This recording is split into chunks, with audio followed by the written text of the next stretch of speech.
You good? We started off with that.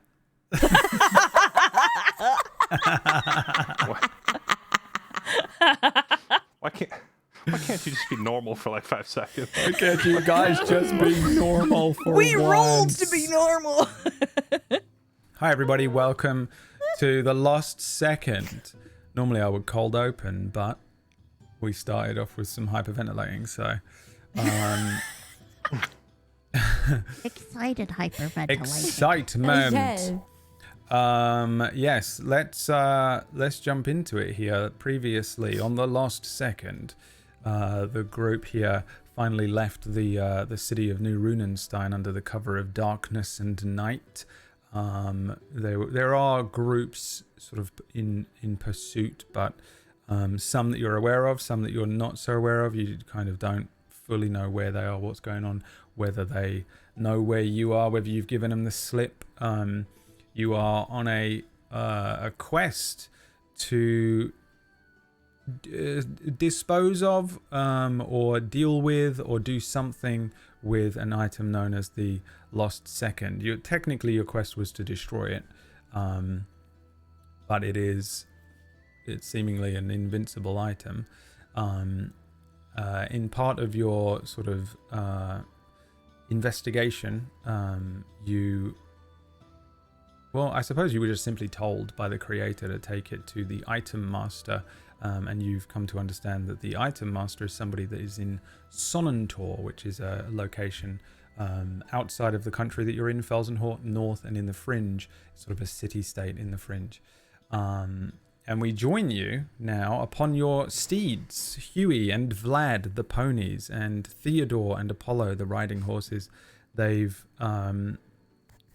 begun their journey, the party and the horses and the ponies, along an enormous road in varying states of disrepair as this road continues. But there is a singular road now. Well, I guess it splits. You could go the west and the east route, but you're kind of going the eastern route north, that stretches up from the Republic of Felsenhort, which is where you are in the south, all the way up through the Fringe, past Sonnentor, and it goes up to the Auroran Kingdom in the north.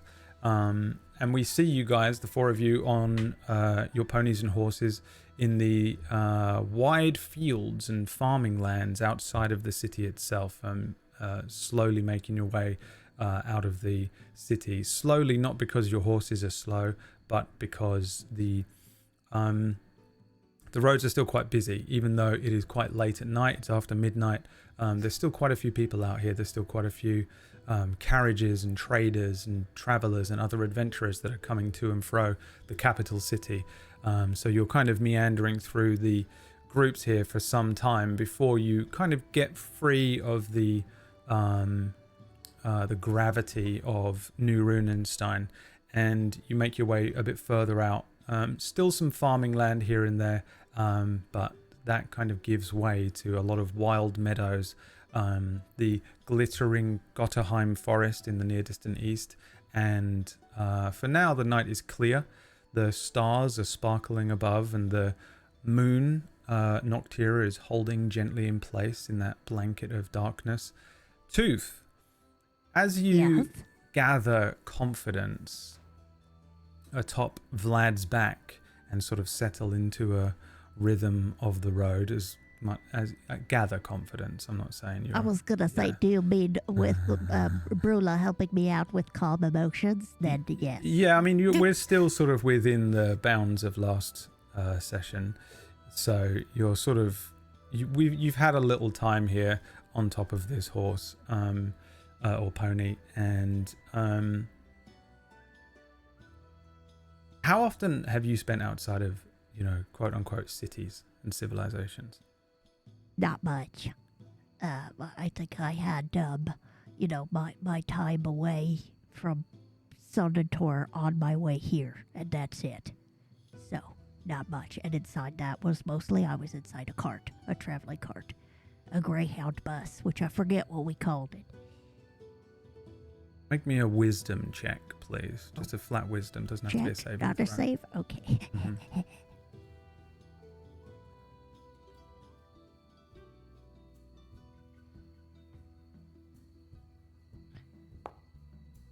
I think I have advantage on these. Let me just check real quick. Straight wisdom checks. Nope, saving throws. Okay. 16. 16. Noctira, above you, watches down upon you. And it is a distant place that feels a bit like a cultural home. The meadows of the fields and the natural roots of the plants feel close. And for a moment, your Gesto blood and skin and scales and senses, so often constricted by cities or towers, they take on a different feeling, like a sort of comfortable, homely nostalgia. It's an external pressure, but it's undeniable to you for a second. It passes abruptly next to you as Brula looks over and says, abruptly as Brula looks over and says, I think she just says, "Oh." Proof this isn't scripted. It's more of an exclamation.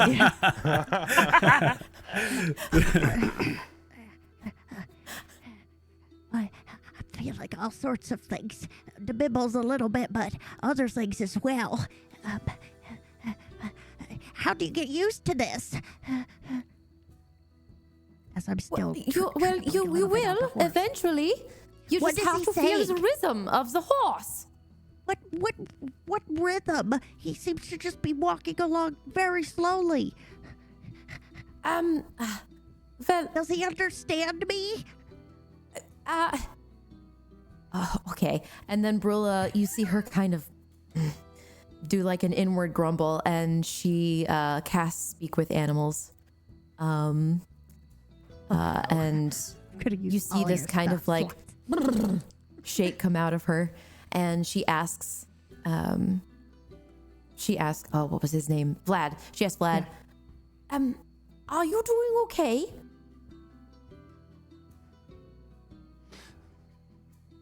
That, and she asks Vlad. I'm so sorry. Yeah.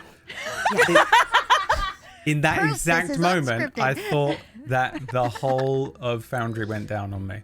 I was trying to reopen it, but it didn't work. Vlad, who was this character, says, This character. "Duh, I am fine. Why do you ask?" Yeah, he's doing okay. Right? Like, are my feet fine where they are right here? I just don't understand. Like, he seems to be fine, but am I fine? Am I doing it okay? Is this all Yeah, right? you're doing great. You're doing great, Toof. Vlad is stable, like sturdy. This is like the calmest, most perfect Perfect horse, and I'm still first terrified. ride of a horse or pony you could ever have asked for. Yeah, that's great, but I still have a phobia, so I'm still trembling a little. Okay, what do I do? Do I just sit here like this? Yeah, you just sit there. whole If you time? want, we could. Well, yes, the whole time. We could sing a song together if you'd like. I don't know could any maybe songs. Hum something. Okay. We could make it up. Da, da, da, da, da. And you see Brula kind of like wiggling along as Huey underneath her is like doing a lot of buckling. But we'll make a song together. What were you singing? That sounded great. I did. I said I'm gonna die today on the back of a Okay. horse named Okay, Vlad. that's a good start. Yeah, that's Yeah. fun. It's got Really? some bounce to it. Uh-huh. Yeah. It's okay. I Gonna don't die think you're gonna today. die Gonna today. get It's thrown okay. off my horse. I'm gonna Yeah, get no, thrown we're off not my going to horse. die It's today. got a lot of bounce to it. Oh God. Yeah, Oh dear. yeah. Mm-hmm. The sound of their hooves make great rhythm for your song. It's wonderful. Yeah, but this one is like doot, doot. It's very slow. Yeah, Do you want to go faster? No. Okay. I don't. I saw Mario doing that. Never. It was very I li- impressive. It was very impressive, but just not for me. It was not for me. Hey, slow down, boy. We gotta let the others catch up. I'm never going to be able to do that. And I lean in a little bit closer to Vlad's ear, and I just say, never. You two okay back there? Yes. Sorry, Yeah, we're Rio. doing okay. We're singing a song about me dying on the back of a horse named Vlad. I don't think anyone's gonna die on their horse.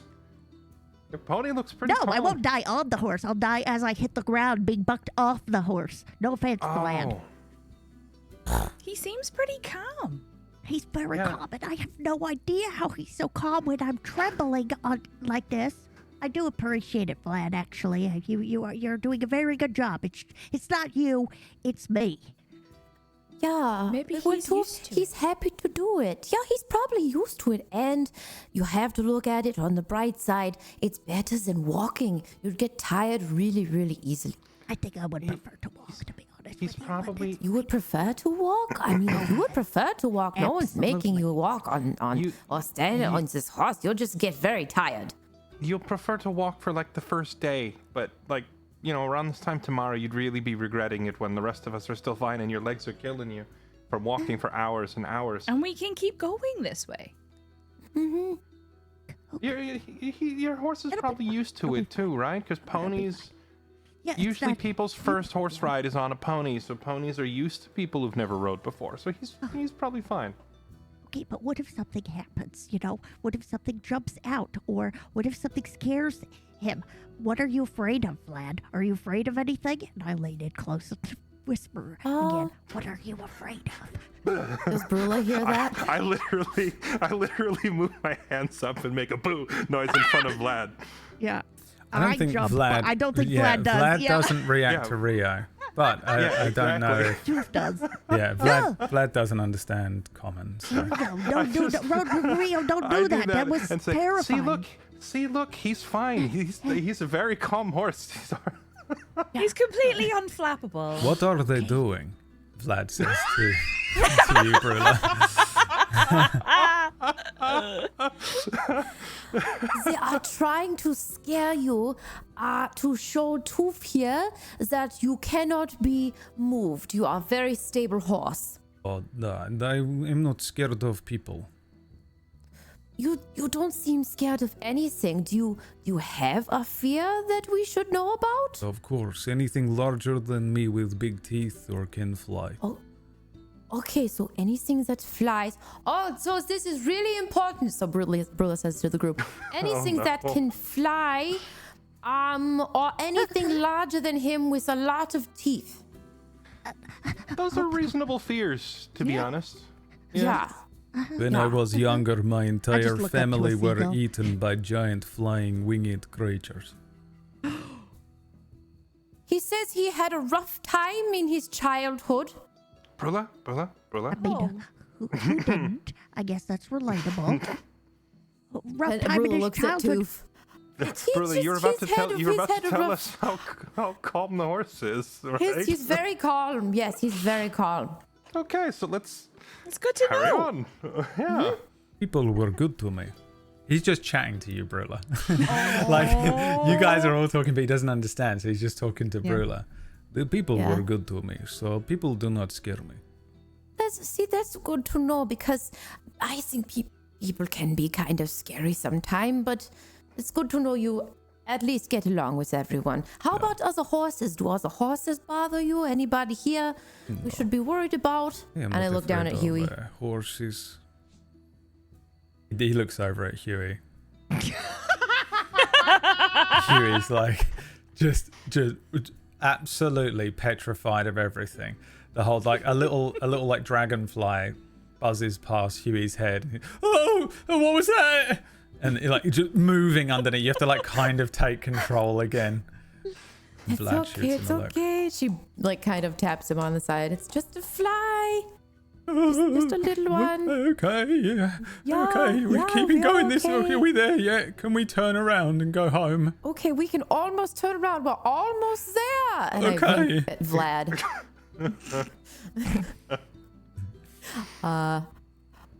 Okay, Toof, are you okay to keep going? Because you can walk if you want. Do It's up I to you. have a choice? Because I'll Of get course you down. have a choice, Okay, but you're okay, going to get quick tired. Follow-up question. Because I'm playing Brad's phobia of horses. Brad, would you get down and walk? What would you do in this situation? I think for me, generally speaking, I have no idea because I know what I'm like with general fear. My general fear thing is like once I've done it, I'm not afraid of it ever again. You know, so like once I was on the horse, I'd probably be okay. But I have a legit phobia of horses.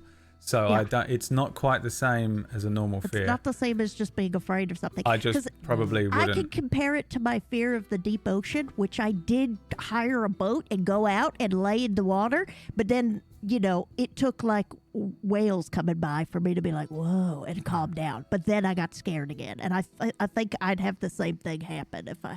So I think I'm going to get down and walk. Is that okay? No offense to Vlad. I'm just gonna, Vlad, can you bend down a little bit? I'm just gonna get down here off of you, and I think I can't because I'm strapped in. I think somebody, right, like strapped my legs in, so I'm just like, but I can't seem to get down very well. okay. Hey, Brola, can you just tell that horse? Yeah. Okay, Huey, hang on a second. No, I don't. I wasn't gonna say kneel down. I was gonna say tell him we need to get a move on. Start. I'm gonna look over my shoulder as well and just see if anything looks out of place because I'm like a little worried that we're still too close to the city. Yeah, give me a perception check. I don't want to have this like horse confidence check here. 1 second. Apparently my character sheet closed. Now it's opening the party character sheet, so I'm just reopening mine. I get advantage on perception checks, so I'm gonna go ahead and roll that. At least I think I do. Let me double check that. I might be wrong. You do from that shield that you Yeah, got. that's what I thought. Okay, perfect. With the shield of 1,000 eyes or whatever it was called. The Sentinel Shield. That is a 15. 15. Yeah, where you are right now, I'd say you've probably got like kind of a pretty good idea of what's around you. There are varying spots of light. There's a little moonlight, a little starlight. So you have a good idea of your surroundings because the city's close. And you can see some of the farmhouses with their indoors torches and lamps running. You have a pretty strong idea of like your surroundings, but it is pushing about 1 a.m. so it's pitch dark. Other than that, there's huge swaths of like darkness.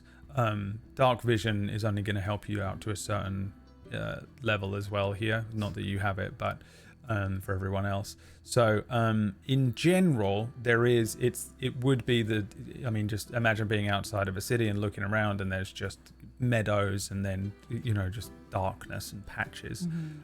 So there could technically be anyone in those great patches of darkness, but in terms of the road, what you can see and your general sense of like perception here, your senses, it doesn't look like there's very obviously anyone near you. In fact, for the first time, is why I kind of brought us in at this point after maybe about half an hour to an hour of riding. You are sort of free of the gravity well of the city and the people coming and going. So this was probably the first point that you actually are alone as a group, and have a moment to yourselves without a group of soldiers going by or a trade wagon or something like that. So you don't really see anything untoward. Okay. I'll just kind of settle back into the saddle. I have a question for you, Brad. Yeah. Do I know you said that the feeling that I got from the moon, do I recognize that it's from the moon? Make me a history check. Okay, 1 second. History.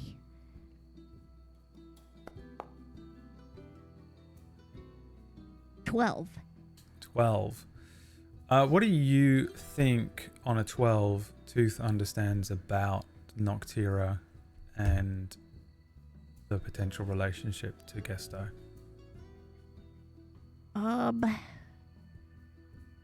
I think. I know I kind of spun that back on you there, but No, that's fine. I'm fine with that. I just am now having a moment of, I don't want to spoil something by mistake. Is it not possible for me to do or no? I don't think so. I think we already talked about this. Yeah, I think we're fine. Yeah. So Sonator is like up in the sky. So I think there's probably a lot of spots where you can like go out and look and notice the moon. And I think I understand that people live on the moon and that you could go there, but I've never been, but I've heard wonderful things about it.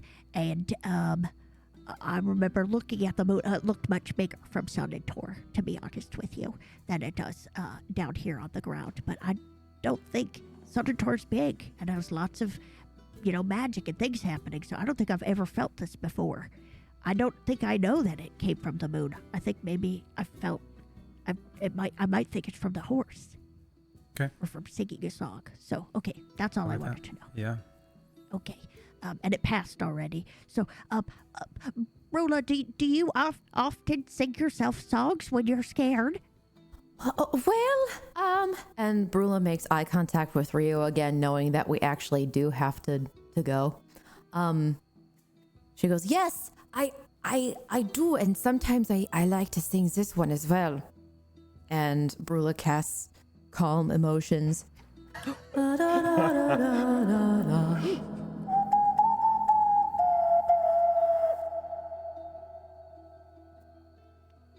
Fantastic. How do you feel, Toof? I felt pretty great. You feeling good? Vlad? Yep. Feeling great. Well, in fact, actually, I think that spell's probably over. It's 10 minutes, right? Speak with animals. Mm-hmm. Vlad just... Okay, I think we're ready. Let's step on it. Ready for what? Calm Emotions lasts for 1 minute, by the way, but I'm gonna just for the sake of like you're expending a second level spell slot to cast this spell for a slightly different effect to the... I think Calm Emotions is to like immediately like shut down a situation temporarily. For the most part. I think for the sake of like you're casting like smoke a joint on on Tooth. Edible. I'll say that it lasts like an hour or so when you do it this way. Okay. We haven't had a single long rest since the very start of the campaign. Yeah. I'm shocked that Brula has any spell slots left. You guys must be running pretty low on spell slots, those of you that need long rests. I'm going to look back and say, Toof, maybe part of the reason you feel like you don't need a horse is because we've just been walking. We'll save a lot of time if we move a little quicker. Okay. Sure. Oh. Yeah, well, look at that. I gotta be honest with you, I'm feeling pretty good. Perfect. Like I'm gonna move. I'm gonna move Apollo. I'm gonna move Apollo to a trot. Speed 2 on the horse. I will squeeze a little bit and try to urge Theodore on. Yep. Brula follows suit. Yeah. I'm hoping that Vlad, as a trained horse, will simply Vlad's see smart. the convoy. He gets the it. convoy is speeding up, therefore Yeah, he let's must go. speed up to join it. He Move knows. as a pack. He knows. There's no way he doesn't. Yeah. A good He point. might be waiting for the rider. I don't know. We'll see. A good point from the chat room here, just to brush up on our spell casting skills. Brula, you can cast 2 of your spells with a ritual. There are 2 spells in your list that have a little... It looks like a little witch star or like a pentagram thing. Yeah. That means you can cast this as a ritual, which essentially means that you spend... Instead of casting it instantly, you can spend 10 minutes casting this spell, and at the end of the 10 minutes you cast it without consuming a spell slot. Oh, awesome. Okay. So you can, if you want. So say in that 10 more minutes, I could do that again without Because otherwise I Infinite wouldn't be speak able to with cast animals. You it. could technically, yeah, but for the 10 minutes that you're sort of incanting this spell, you're a little bit unable to do anything else because That's you're fair. concentrating on slowly incanting and casting once. You're just there like, no, no, no, no, no, no, and then you cast the spell up. Yeah. So, I imagine it's also fine if you understand their yes and their no. Like the way they neigh for yes and the way they neigh for no. It would make sense to me that you've talked to them enough now that you could at least get that. Probably a more complex conversation would require the spell, but yeah, I mean, imagine. the spell does a lot of legwork for what is a very sort of simple animal with a simple animal brain. And it you know, the conversations that you're having with these horses, the spell is adding some, I think, context and additional elements. But I think after, you know, a good long time, I don't think you'd be able to do it yet. You probably would start to understand certain, you know, like head nods or. I don't really. I think horses are pretty smart, right? Because I feel like you could do this with like a dog or a chimp or a dolphin or something. I don't know where horses land. I think they're In theory, they're I think generally, they can count. They're on like dog horses- level, right? They're kind of they Yeah. can learn Yeah, tricks they're and pretty stuff. smart. Horses are pretty smart, but even if you can understand like their nods, they can't understand your question. Yeah. So Yeah, it's only of limited use. You might be able to start understanding certain things here and there, but I think it's going to take a bit longer than you've had like an hour makes with these guys so far. Yeah. But We've bear in learned a mind lot in an hour. the spell is doing a bit of heavy lifting. But essentially, yes, every 10 minutes you could have 10 minutes of speak with animals, as long as nothing interrupts your incanting. I think it's probably doable from the back of a horse. I've never really thought about the specifics of what ritual casting is. But I think the point of it being like 10 minutes is one, so that you can't just use it in combat and have unlimited spell slots, and two, that you're kind of doing it without doing anything else major outside of combat. So it's not just a matter of waiting 10 minutes and then you can cast it. You have to be sort of actively casting a ritual here. And you can flavor it however you want because you're a bard, but Okay. yeah, so that's what that means, and those are what those symbols are. So if you see anything that has a ritual tag later on when you take more spells and stuff, bear that in mind, so you don't need to be using up spell slots unless it's imperative that you must use it and cast it in that one moment. So you continue on after convincing Tooth to stay upon pony back. Kind of convincing Tooth. kind of, yeah. Rio, I'm flying. Oh, we're not flying yet, Tooth. This is only half as fast as the horses go. But we'll probably save the actual, the full speed Should till we go some as other day. fast as we possibly can now? That Will might those straps actually hold? that might actually require a little bit of practice first. I don't know. I'm strapped in, and part of my Poof brain looks goes, that pretty confident. should terrify me, but for some reason, it doesn't. Okay, maybe. I kind of look at Alinus with a little bit of doubt. Maybe a canter, but I don't think we should be. We could try, but not faster. Okay, yeah, okay. All right, get ready. Okay, and I'm I ready. I'm ready. Do I stick my arms out? No. No, hold on No, to the you want reins. to hold on. Gentle grip. Okay. Actually, don't I'm even hold ready. the reins. Just hold the. Yeah, hold maybe the let them handle. let them go and hold onto the saddle. You'll be fine. Yeah, just hold the little knob on the front of your I saddle. haven't been holding on. You probably I'll should. be okay. I'll be all right. They strapped Okay. my legs in. Let's I hope don't- their top half doesn't fly off. I say that Yeah. quietly to Rio. What was that? Nothing. You're fine. We're ready to fly. I heard you say fly. I'm ready. I'm Just ready. I think we can the- do it. Toof, if you look at the saddle in front of you, there's a little round knob. Do you see that? Yeah, I don't want to touch it, Rio. That's why they strapped my legs in. Okay, but you're probably gonna have to if we go any faster. Well, let's find out. All right. Okay. I will kick the horse into a canter. Okay. Yeah, I'm following. Kicking off with a fast faster movement modifier to your checks. Let's do a couple of do a couple of travel checks here as you start to progress. I think Oh, a man. horse. I think a horse at a trot is still fairly safe for a beginner, but moving into a canter Yeah, is where canter. trying to go hands free is going to be a little challenging. 3 legs off the ground at the same time, and All right. So going a little faster does affect a few things. Obviously, you'll be able to move. You'll essentially be able to move 2 hexes per day.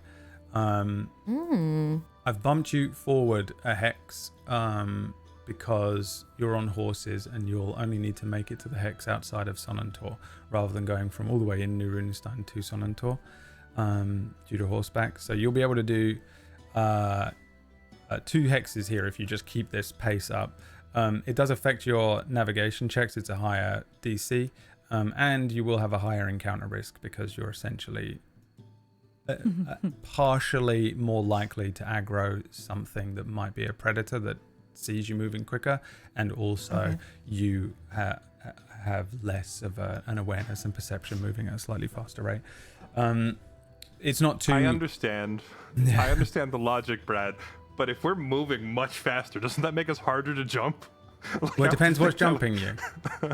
Yeah, it could be a big animal. you're triggering the prey instinct of a Could be a very large dragon. winged beast. No. Yeah. Exactly. I was- Anything like that. And yeah, so I've sort of streamlined some travel stuff here as well. So it's just, we got to go with these rules. I'm taking into account a few things just while we're here. You're on a road. So you don't really need to do any like crazy navigational checks unless there's I'm on something a road that and matters. we're going fast. You're also currently kind of on a plains. You're not in a forest. It's not particularly hilly. You're not in a swamp or you're not in mountains or anything. So it's pretty easy to navigate through this part of the country. It is nighttime. It is about 1 a.m. as you begin this journey. Also, you guys, you haven't had a normal rest, I don't think, right? So you've had short rest, but you haven't had like No. this is No long one rest so day, far. right? We've No. had one day. Gave one- us, I think you gave us one mechanically the first time we did, or the second time we did the last second. I just mean but I don't know if we feel that. No, that's a good question. you haven't had like normal sleep. From your perspective, it's okay. been 1 day. 2 days have actually passed because of the last second, but Right. Okay. so Good to yeah, know. just bear that in mind. You guys are probably you would be feeling the same as you might feel, or your character might feel at 1 a.m. after a long day. You guys have done a lot today, Oh boy. Okay. and a lot has gone on. So let's do a check. So I think for this, I'm going to do group checks all the time. And this is a thing just for those of you that have never watched anything that I do. I quite often do group checks for my D&D parties, which is essentially the same as you would normally say we do a group perception check. All 4 of you would roll the perception check. We add all of the results together, and the DC is set at sort of whatever. So for example, if it was a DC of 10, the DC would be 40, and you have to clear it as a group. So one person might do worse, one person might do better, you might all do really well, whatever. But since you can all kind of move as a group and work as a group, we're going to do that. So the first check I just want to do here is a group check of, I just want a survival check just to get us going.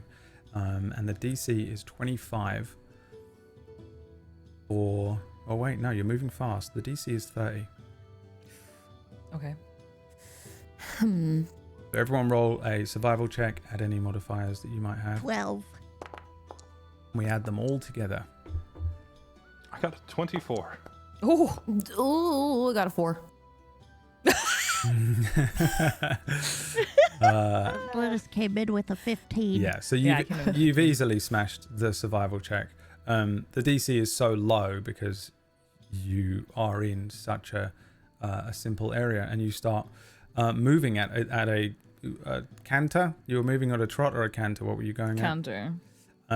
So you start making decent progress through the night here. The horses and the ponies underneath you seem to be pretty stable. It takes a little getting used to, as it would with any new vehicle, and you That new horse smell. that new horse smell. Slaps roof of horse. You can fit so many guests on this thing. many guests on this bad boy. But yeah, I think you kind of get used to it, including Tooth. Vlad, I think, is doing the lion's share of the work, as Tooth is kind of getting used to this form of travel, and just getting used to the reins and like any of the movements that are required of you, and you make a solid pace through the night. Is your intention to just ride through the entire evening here till daybreak? Again, about 1 a.m. I don't want to push us to the point of exhaustion, but I do think we should make some distance from New Runenstein, since we are actively being hunted by the thieves. It's probably better for us to move in the night Mm-hmm. and sleep, taking turns during the day.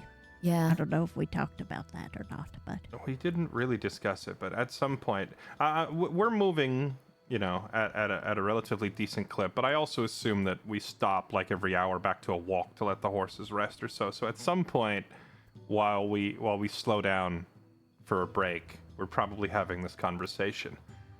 How much longer do we push on? I don't know, I'm having a blast. I don't I'm know so how long glad the you're calm enjoying emotions yourself. works, but we're just saying it's I don't still on either. for I right hope now. I hope secretly, like canonically, it wore off. But Tooth is really just having a great time. Yeah. The spell wore off, but you're accidentally having Oh, fun. you're just grooving. I'm just grooving. From my own personal experience on a horse, once I got over the speed of a canter, I actually found the canter a lot more enjoyable and safe feeling than the trot. The trot, I was like bouncing, and I did not enjoy that at all. So I'm going with that. That it's way more fun. I pat my backpack. I brought some tents in case we want to find somewhere at some point to stop, but I don't feel like we should stop somewhere in the middle of, fields and meadows. I'm okay. I can keep going. Yeah. Yeah, certainly not here. This is probably one of the most traveled roads on the whole continent, too. Like Yeah. the main road I from feel like here we up to should probably be Sonnentor. somewhere else with some cover before we rest. It is very famously the most traveled road. Yeah, It's also I was looking the at the map. This is safest. like... this is basically the north to south highway Yeah. of the whole It island. is. So Yeah. The other one, with there the- is another one, but it kind of takes you very close to Blighted Lands, and it's much more like brigandy, much more dangerous, and also the people of Invictus Concordia kind of control half of it, and they're sort of a warmongering country, Very so scary. they're a little Right. scary. yeah, that So other this road one- looks like no man's land by comparison. Yeah, this one is Um, the most traveled by far. Is there like a stretch of... I know it's mostly plains, but I kind of want to keep an eye out for any stretch of woods or rocks or anything that looks like we could potentially make camp there and not be super visible from the main road. You Might could. be hard to spot this since it's already the middle of the nighttime, but if there's any moonlight or whatever to see anything by instead of just dark vision. I think you could dip into the Gotterheim here, which is 2 hexes away, very easily, and get into the... I would say you could probably get into some woodland there. This up here starts to get a little bit like highland marshy because you're up on an overlook. The Sealand stretch or Sealand stretch is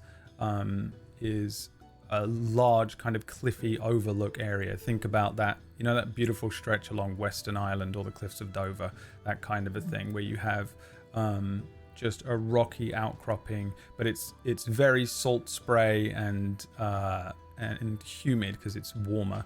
So it's kind of marshy plains land. I but want that so badly right now, dude. That sounds so nice. it gets kind of, but it's mostly open, this stretch. Felsenhort is very hilly and rocky because it's, this is where like all of the mining of all of the bloomstone is. So underneath this is all of this strange compressed rock.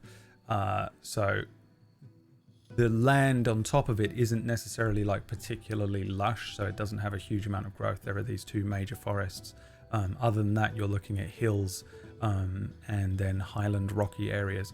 Now the hills do provide you cover, and you can find those pretty much anywhere along the Sealand stretch. But this first hex into here that you'll be traveling into is pretty flat, open meadows, wild meadows for the most part. Not particularly easy to dip into somewhere and hide. What I have a was question. the Oh, sorry, you first. what was the name of the woods on the left? That's the Gotterheim. I don't know why I didn't name the woods on this map, and I will update it. Then But yeah, the that's the one that has the glittering kind of purple leaves on a lot of the trees, and you can actually see it at night. okay. So pretty. Very pretty. I have a question. If this is the most traveled road, do we see anybody else stopped and camping? You would see people here and there, kind of moving along the road. I think roll me a d20.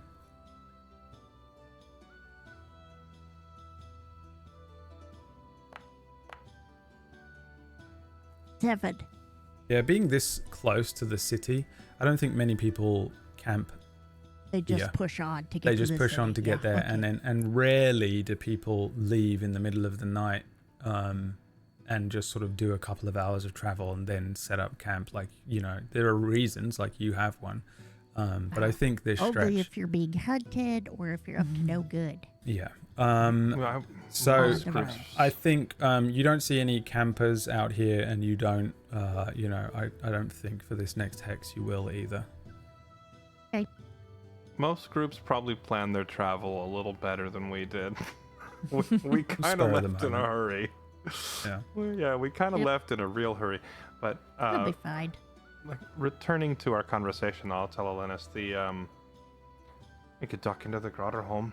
No one will see us up there, and Yeah. people don't usually go in there. I suppose if we can at least see the road, if we have a watch, at least we'll see if someone's coming, and then we'll not be obvious. We'll have to keep up the pace for a couple more hours, but we can make it. I know I the think we way. can. I've been there once before. Okay. Then we can do it. Let's push on. Yeah, yeah. I'm on Toof, are you okay? We're going fast. I think I'm Toof's having a having great the time. time of their life. Yeah, Toof's good. Toof's good. Alright, well, let's hit it then. Right. Yeah. Pressing on. She kicks her horse a bit. Okay.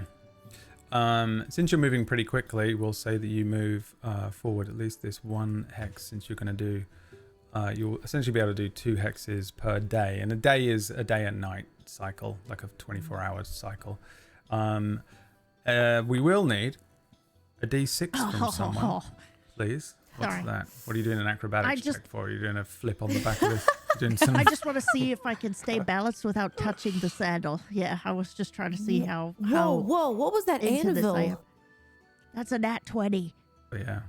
So I Oh, rolled so a you're 25. good. You're to- fucking Gucci, bro. I'm surfing. Yeah. Hell I'm surfing on yeah. the back of this. I did in my head imagine that Merple was behind me, just ready to steady me in case I was going flopping like everywhere. it. But I seem to be like, yeah. I feel like I know in what I'm Toof's doing. head, they're doing like around the world on the back of the horse, but like they're strapped in so they can't. Yeah, exactly. Uh, How 2. long does the calm emotions last, Brad? This version? An hour, and An it has hour. been An hour. multiple Okay. hours. Oh, so it's worn off now. Okay. Yeah. We're kind I'm of scared. we're kind of just so you're at the end of this first set of checks, which is the first half of your travel. You will have done 12 hours of travel. But first, we need to finish this roll here. Roll me a d20 as well, Fairlight. 1d20 coming right up. That is another. Oh, it's a 2. And this might not be very good for you. Roll me a Oh d3. boy. Oh boy. D3 doesn't even go that low. I have to manually type it. Yeah, you have to do a manual. A d3. A 1. And roll me another d3, please. I don't like. I it. don't like those sounds. Going. This. You've almost rolled the worst you can roll. How about another 1? Okay. Oh no. Tell me that last 1d3 was the number of enemies, and the 1 means there's only one. So you rolled on a d6, a 1 to 2, since you're moving quickly, is an encounter. It doesn't necessarily mean a monster encounter. There are other things on this encounter table. But then you did roll a monster encounter with the d20. Yes, let's go. The first d3 was to determine whether it was going to be a deadly, a hard, or a medium battle. You rolled a 1, which is a deadly. I'm trying not to get excited, but I'm getting a little excited. Because deadly is deadly. I know what that word means, but I'm already on a horse and I survived, so you how guys much worse can it get? are at the end of a long day with a long ride. You haven't had a long rest, so I don't know how strong you guys are feeling. Tired. And then what was the last roll? A 1. What was the last roll for? That was to determine monster what it is, is going to potentially attack you here. So, the night, I think, gives way to dawn. So it's 1 when you leave. It'll be 12 hours by the time you complete this. But I don't think this happens at the end of your 12 hours. We'll say this happens probably at it's summer, so dawn is probably around 5 or 6 a.m. We'll say the dawn has kind of come and gone. There's just enough light spilling up over the horizon, and you've got a good idea of your surroundings. You slowed down the horses some time ago, gave them a bit of a rest, checked everybody was feeling okay and everyone was doing fine, and it decided once again to pick up the pace and continue moving up the road. A handful of travelers have come and gone and moved their way past you. For the most part, they just seem to be people with things to trade. There was maybe another group of adventurers that kind of gave you a nod, said, "Oh, good luck," and then moved on past you. And then you come to an open expanse as you get much further away from the big city, and now you're kind of really out in this just enormous open landscape. To your west is the Gotterheim, which is just going to stretch onwards forever, pretty much, for this stretch of the trip. And then on the east, there are these hilly crags. As you start to elevate, it doesn't really feel like it, I don't think, as you're progressing along this road, but you are kind of moving upwards as the elevation picks up into more of a hilly, flat plains top here. From that kind of rocky outcropping, something takes flight and begins to make its way across the land. We, as an audience, witness an absolutely gargantuan bird of prey moving across the landscape, moving across this hilly, broken outcropping that looks over a beach and a sort of an inlet of water, and it begins to make its way circling and gliding across huge swaths of land. It's moving so quickly, even though it's gliding, it's making enormous amounts of progress. This entire area is an area that it hunts. The ridiculously large looking bird here with this enormous wingspan. You look at this thing, it's larger than a ship. It's absolutely huge. And then the wingspan makes it sort of, we watch an enormous shadow move across the meadows and the fields. Eventually, it glides high enough up into the sky, and we see an enormous eye sort of predatorily twitch towards the road where there are 4 riders moving along at a decent pace. I think, for the sake of this, I'm going to let you all make perception checks for me as well. Oh no. Saints preserve us. I rolled a 10. Oh, I rolled a 17. I don't think I'm gonna roll.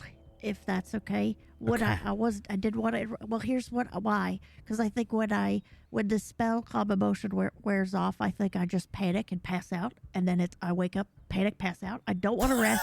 I'll take the last on the initiative roll, but I think it's literally been 2 hours of me going and then passing out, and Murple's holding my head steady on the horse, and then so I it's don't like the think I guy can going roll down for the this. roller coaster with the window shut off. That's sound exactly like, what I was imagining. Yeah, like No. Yep, that's exactly that. Yep. no. And I don't. And you guys are like, "Toof, are you okay?" And there's no response. So I don't think you guys even know that I'm having the worst time of my life over here. Poor Toof. So yeah, I don't want. It's not resting. I don't want to be. I'll be last on the initiative, but I don't think I get this either. Okay, yeah. This is just to see if you spot the thing.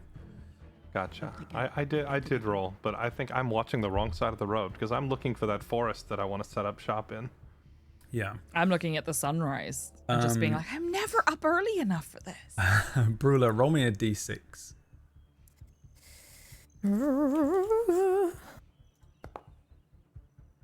Four. A 4. Oh wait, I rolled for the group. Does that matter? Okay. No, it doesn't matter. You this was simply to see if you were surprised. Luckily, Brula, you, for whatever reason, look up into the sky, look back, and recognize this thing. There is a titanic-looking creature, and it is moving silently. For the size of what this thing is, it probably takes just a moment for your eyes to sort of adjust and recognize what you're looking at as you see this sort of a silhouette against the daylight of this very large-looking bird of prey. And it probably seems like it's closer than it is because of the size of it before you realize this thing's actually quite far away but moving unbelievably quickly with an enormous wingspan. You recognize this thing brings its legs up and then begins, you see it sort of curl its wings inwards a little and begins to descend directly towards you. I think Brula takes a second longer, maybe even 2 seconds to really like fully comprehend what it is, because I think anyone's brain would be like, is that real? Like, is that real? Oh, that's real. And we just hear Brula go, ah! Like at the top of her lungs, we have to book it!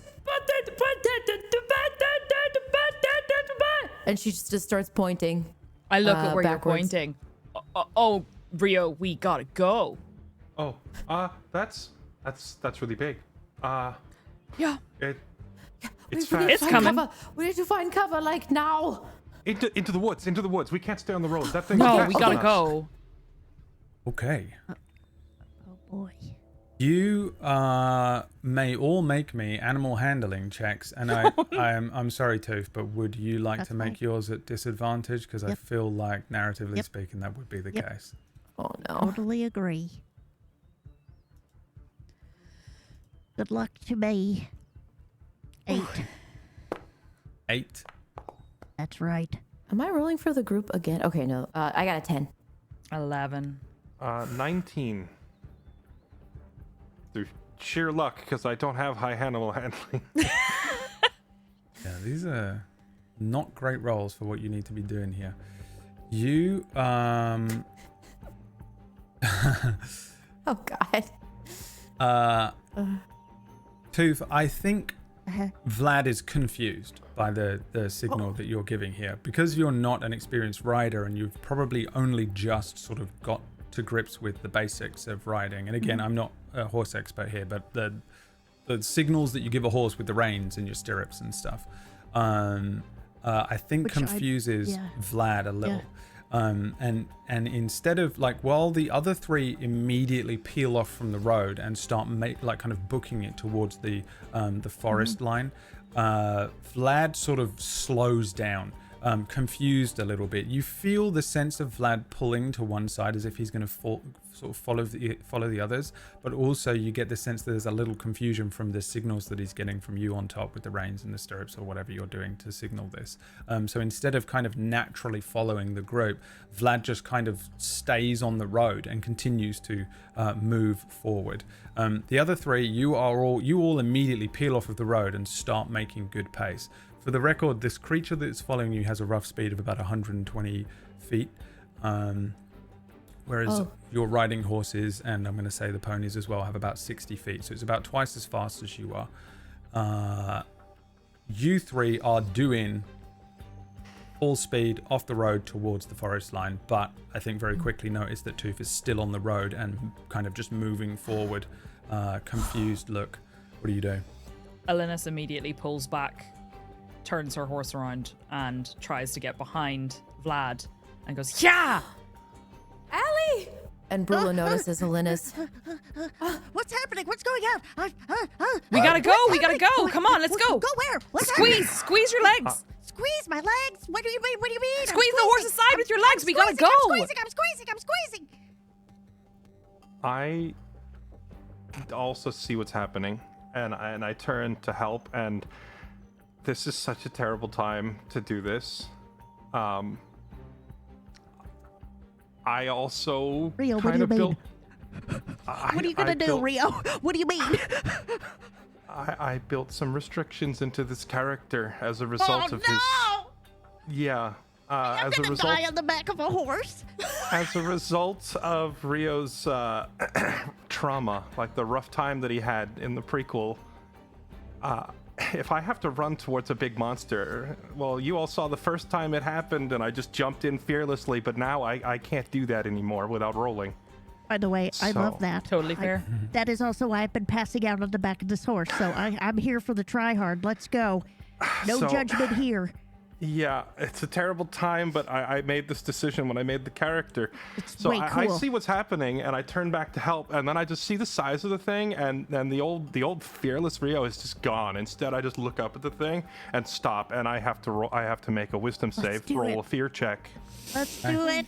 I love this. to see if I can help you or not. Okay, I kind of want you to not succeed. Just It's narratively, okay. I think that In would be Alinus's cool. eyes, the sun is still glinting in your hair. Ooh. 16's pretty good. The What's the DC right now, for a though, is big-ass really high. bird? Yeah. The DC goes down the longer we play, but here at the start, I can't. I turn. love that. What the fuck? Yeah, I mean, as my confidence comes back, these fear checks will get easier. But right now, my confidence is shattered from losing that fight earlier, and I turn back, and I freeze. Alinus might notice, maybe because she was right next to me, but she's riding the other way, so maybe doesn't. I turn back, and I just, instead of coming over to help you, I just say, "Come on," and wave like, "Come to me." Can I And roll I a do perception nothing. check to see if I notice on the way past? Yeah. I'm just curious if I do. By the way, it's not every day that you're at a table with players who do this, and I love it. Yeah. I'm just 17. saying right now, I'm so fucking hype. On a 17. I know I might die, but I'm hype. Do you think I see? really don't want it. I don't know if Brad wants to dictate it or not. I think but it's up to you if you think you see on a 17. Okay. What do you think? I think you would hear, like, Yeah, I you can think- loudly hear your own horse hooves, and you just hear mine I'm stop. not yours. Yeah. Yeah. Oh. And if you, I and don't if you think I turn know and look, why, you but I just- think I noticed yeah. something's up. And I'm like, Yeah, I'm not with you. I'm not with you.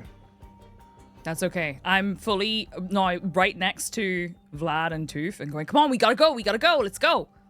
Wait, go. What's happening? What's it? Oh my god, what is that? Oh my god, it's the thing. Don't look, Brad, just keep don't look. moving. Can I just, and I like move my hands around the front like blinders, but I don't touch the horse, but I definitely do blinders for Vlad, and I lean forward and I'm just whispering, and I know he can't understand me, but I'm like, don't look, it's literally like your worst fear, and I can't believe it's happening, but our worst fear is happening right now at this moment. I'm gonna die in the back of, and I'm just like, While I'm "It's okay, riding, it's okay, I it's make okay." solid eye contact with Rio and I just go to the trees, let's go. Okay. And I turn and start running. Okay. And Brula follows Rio in as well. Tooth, you need to make me another animal handling check. A disadvantage? Um, Here we go. I already did it. Okay. Because I agree with you. I rolled 2 2s, Roll so 2 3. 2s anyway. I think Vlad sees the Yeah, creature, he knows. and for the first time, Vlad is Or he not can calm. spell it. Yeah. Oh, no, Yeah, Vlad. I no. think Oh, no. the distress that all of you like this, you've been riding pretty steadily, you know, at a decent pace, and then suddenly there's distress. 3 riders run off to one way. You start doing crazy stuff on Vlad's back. Then they come back. There's all of this commotion. Then they head off again. You try again. You're kind of like speaking to Vlad and saying all this stuff, trying to speak. And then I think as Vlad is kind of turning on the spot a little bit, Vlad does recognize this enormous thing kind of getting, and at this point it is gaining on you guys pretty significantly. It's much closer, and you start to realize and recognize the scale of it. And it is swooping down towards you, and I think Vlad really just kind of starts to get the calmness breaks, and he just starts to turn in a circle. You can feel that Vlad is ready to bolt in a direction. Any direction, but yeah. you know, what do you do? He I rears guess? up, but I can't do anything because I'm strapped in, and I'm just like, no! Yeah, Oh, boy. in fact, roll me a d6. Okay. And my this would be You have to pick something that I can hit a little button with. 1, 6. 2, 3, 4, 5. 1, 2, 3, 4, 5, 6. 6. He just starts bolting along the road. He's heading north, directly away from this. The 3 of you are heading off once again towards the forest line in the west. Vlad just bolts north. In fact, make me either a strength or a dex saving throw here, Tooth. Okay. Because I think he does rear up and bolt suddenly. Yeah, and I think that makes sense. You don't have to be afraid. Nat 20 again. Nat 20. You 25. hold on. Yeah. You are strapped in. You grip the reins here, and then duck I yourself don't- down a little. Don't think I would touch it. I'm so sorry, but I'll do this. I'll like put my hands together and lean down, and Merple will hold me down. But I really don't think I would touch the saddle or the horse if I can. Okay. Just through sheer aerodynamics, you're just like, I'm You go tiny, full, I am. yeah, horse jockey. Yeah, I just go like this, and I lean down, and Merple's maybe holding me steady, but I don't touch his saddle. That's Yeah, his. so now you're split. Tooth heading north, completely unstoppable at this point, and the 3 of you heading east. The 3 of you can absolutely be aware of what's going on with Tooth as you kind of veer off. What do you want to do?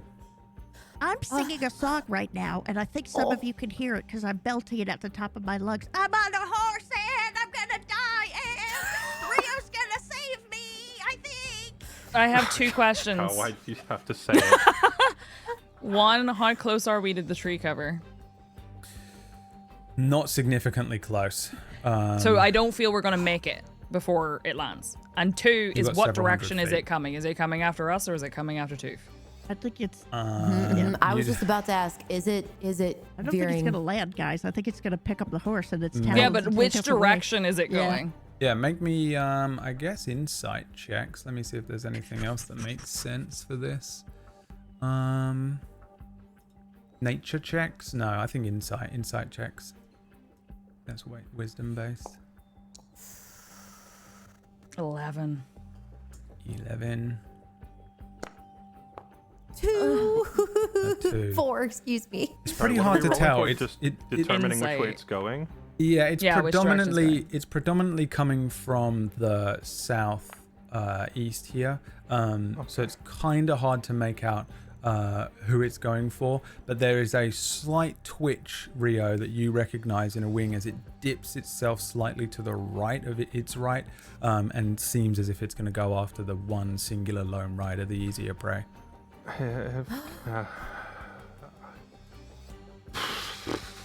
How far away is it? It is.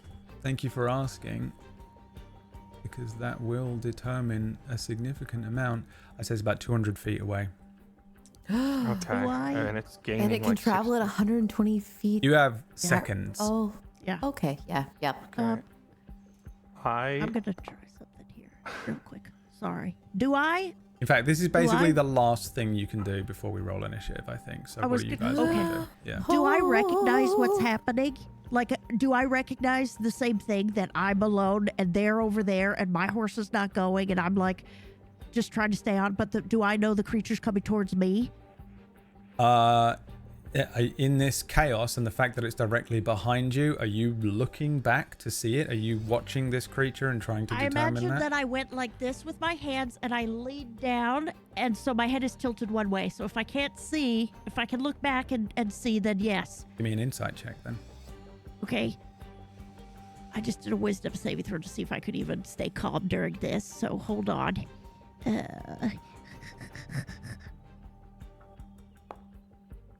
Come on, 7, horse, and I'm 11. gonna die. 11. It's kind of hard to tell. It's just coming at you from the southwest. You guys are not too far apart at this point that it... So I don't know for sure it's coming towards us. Okay. Okay. As a player, I see the play. Yeah. Can Rio do it? I will try again. No, man, mad respect. No, it's narratively so cool. You're all good. I got a 21. Yeah, I snap out of it. Yay! I snap out of it when I hear you saying that Rio's gonna save me on the horse. I'm just like, come on! And I kick Apollo because I know Apollo is much faster than Vlad, and I tear north as fast as I can, like parallel with the trees, and I'm yelling at. I stop yelling at. I stop yelling at Toof, and I yell at Vlad instead, because I kind of recognize Vlad, or I kind of recognize Toof still doesn't have the basics of the riding down, but maybe the horse will listen. So as I'm riding north, I go Vlad, and just like yell at the horse by name, and wave and try to get the horse's attention and see if I can do that. But either way, I'm gonna try to close distance towards Toof and Vlad before this creature gets onto us. Okay, roll me a d20. You got to roll a natural 20 to get Vlad's attention. Okay. Vlad's freaking out. Yeah, On the I mean, line. that one was a And long doesn't shot. really I knew respond that. to Vlad necessarily, but Okay. you know, How- magic. Damn it. A 16. Oh well, No, I Vlad is still am. I am tearing north as fast as I can to try and catch him because he's not going to listen. But I Okay. still see a potential Brula angle maybe. following. to and save Linus. this. Yeah. Yeah, I'm Same. following, Yep. but I'm keeping Yep. with Brula. Yeah. It takes Brula a second because I think I rolled so low that she would just be like, just watching it unfold, you know, and like shock maybe. And then I'm like, let's stick kick her together. horse, Let's stick like, together. Yeah. Okay. Yeah. And we start bolting after Rio as Okay. well. I'm going to offer you something here. We can go into combat, or you can continue to stay outside of combat and try and outrun this thing in some way. But it is basically on you, so it's going to swoop in any second. But it's so big. I'm not even sure that it's so big. I'm not sure that we would even be able to like Clip take that for it me. Clip that for me, on. chat. Thank you. I have a question. And will determine everything for me. Do I know as Toof that this is a deadly encounter? You definitely all do. Oh. Then I don't want to It's get a into gargantuan I don't think we should get into bird of prey. combat. Yeah. Yeah, we're essentially mice. So Gargantuan bird I of know prey. what I would like to do. I'm going to send a message. Can I only do one of them, or can I send it to all of them real quick? Message Okay, is how this only works. one Let me just recipient. Message is one as well, yeah. I think it is too. It's the text message we used to do in Dustvale. You Okay. guys used to bring out a phone, I think. Do you remember you had a little... Yeah, I had a phone overlay iPhone that that I would put come up. I listened to it on podcast, so I never Yeah, knew you that. never knew That's it. hilarious. You point your finger towards a creature, yeah, within range. Okay. It's also only 60 feet range. I don't know how It's far 120 Vlad feet. is. Oh, is it okay? Yeah, It you're is. good. It can get me. Okay, I think I look over. I'm like tucked down. I'm very scared.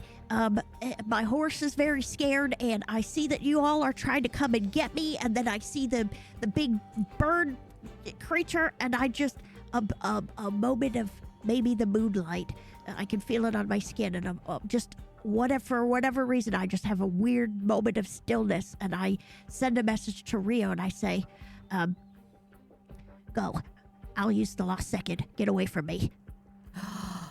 Whoa. And I just hope we see each other again. Right. Okay. Do it. Okay. Here's what I'm gonna do. Oh, we're splitting the party in the worst way, but I love it. Vlad continues to bolt forward. You're sort of not able in any way to control this horse right now. No. In fact, he's going north, but I don't think Vlad is even sticking to the road. Like at one point, he's just tears off from the actual road itself, and he's kind of just off road, wildly moving in a vaguely northern direction. And he is going fast. I mean, he is a pony, and he's not quite got that like the stamina and the build and the strength of Apollo. But for he is the other Apollo of the group, if anything, of the ponies. As he starts to really peel, and you start to recognize just how fast these horses and these ponies can go. Once all four of them really start booking it, you can see really, and Tooth, you can feel just how powerful Vlad is underfoot. But he isn't really making a sort of a controlled gallop here. This is kind of just like wildly weaving in and out of random rocks and bushes. The rest of you sort of following,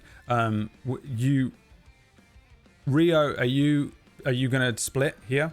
Upon hearing the plan, I am continuing to ride north, parallel, like I'm following, but I'm now veering, like northwest. I'm veering towards the trees instead, but I'm trying to keep an eye on Vlad because I want to see where Tooth vanishes, and I also want to see if Vlad goes also.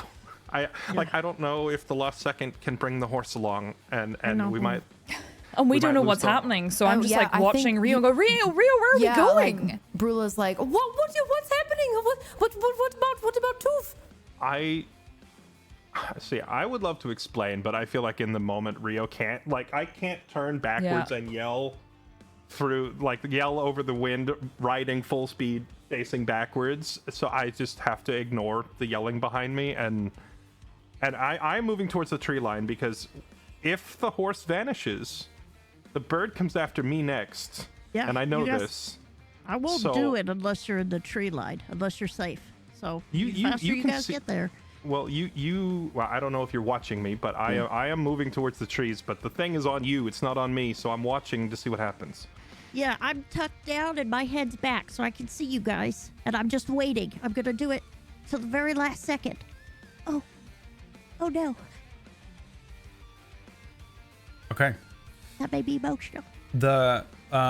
So there's a sort of a split here as Vlad kind of veers off, and then you three kind of head more towards the tree line.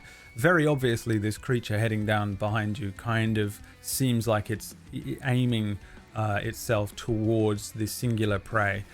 This is a rock, ROC, an absolutely enormous thing. And as it comes into view, and you can sort of see it as more than a simple silhouette, you can see that it's got predominantly very dark brown, almost black feathers. It has tail feathers that spread out in like very light grays, and the light catches this thing and its eyes as it brings up these talons and begins to duck down and swoop down towards you, Tooth. If you want to do something, do it now. What are you trying to do? Okay, mechanically, can I ask how this is going to work if we try to outrun it? Like if Vlad and I try to just run, what's the mechanics here? How many times do we have to succeed to get out of the encounter? There isn't really much of a mechanic here. You just got to get away from it. You are half as fast as it is. And it's coming straight for me. Mm-hmm. Okay, that doesn't seem possible. Unless you can get control of Vlad here, and if Vlad stays out in the open plains, which he kind of is right now, this thing potentially could just keep swooping. The problem is that you're out in the open predominantly, and there's no one else here. There's no backup. There's no other option unless you've got. I mean, you all have spells and arsenals and stuff and Yeah. your wits about you. does But it as look it like sits, they're- there isn't like there's no mini game right now. There is just a rock Right. hunting you, and Okay. you really are at a massive disadvantage I understand. to stop it. Does it look like they're getting to safety though? Yes. Okay.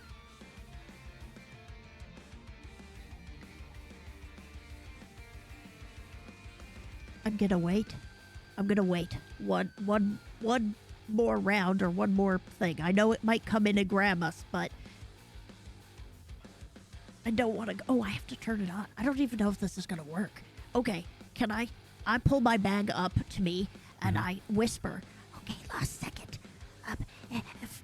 If you're gonna do anything now would be the time. But please don't take me too far away from my friends. And I'll open the bag and I'll reach in and I'll touch it with my hand. And if Okay. possible, I'm gonna press it up against Vlad's coat, his skin, and I'm Yeah. gonna hold it to the both of us, so it's touching both of us. Yeah. Okay. Roll me a d20. Holy shit! I'm so nervous I might pee myself. I think I I'm gonna hate it. puke. Actually, I'm sweating. I have to turn a fan on. 5. Okay. Noted. Oh no. As far as you can tell, the lost second does nothing. Doesn't seem to be any sort of activation. There doesn't seem to be any major change. It's continuing to do the thing that it always does, which is essentially just kind of very slowly oscillate constantly. It's kind of that grapefruit-sized thing with all of the internal mechanisms just turning over one another. The circular shifting and twisting, very intricate and beautifully made, crafted from very interesting dark-looking metals, just turning over this purple and violet sort of inner vianthrosite core. It doesn't seem to speed up. It doesn't seem. You don't get that sensation of feeling of it activating or anything. It just continues to stay in that stable state. At this exact moment, from directly above you, there is a terrifying screech as this rock's talons are close enough now to attempt to grab out at you, and this thing lets out a horrific. You, I guess we'll just see if we can avoid it with a good old-fashioned Okay. attack roll here. I will roll. What do you got? What is this roll? Jesus. Okay. This has got a boy. plus 13 to hit. So Okay, great. So please roll a nat one. here we go. Nat 1. What is your AC? 18. 18. Oh my god. I rolled That's a magic natural number. 20, I know. which is I a see it. 33. Yep. Okay. Okay, so Can I do something real quick before this attacks me? And don't worry, I'm not trying to get out of it. Mm-hmm. Okay. I want to send a message to Rio real quick. And okay, it's working. Get to safety.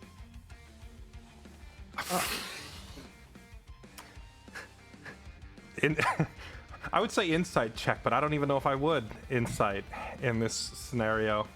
I have to, because I'm watching to see the horse and rider disappear, and I'm hearing it's working, but I'm not seeing it. I'm gonna insight check it. Go for it. Okay. I don't know what number I have to beat to see through a lie. Where is it? I guess it would be against my deception. Should I roll I deception? guess if you want to, I guess that's how we solve it. 'Cause Yep. All right. Okay. I only rolled a 12. I rolled a 17. Oof. Curse you, PB! Okay, first things first. This is the damage that you must take. Okay. I'm gonna die right here. A lot of damage. 44 damage. It is. I'm out. Okay. Wait, no, you have uncanny dodge.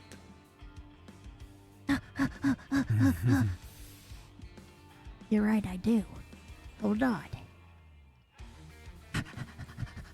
I I also answer Alinus and say, Tooth is using the last second to vanish. The thing's gonna come after us next.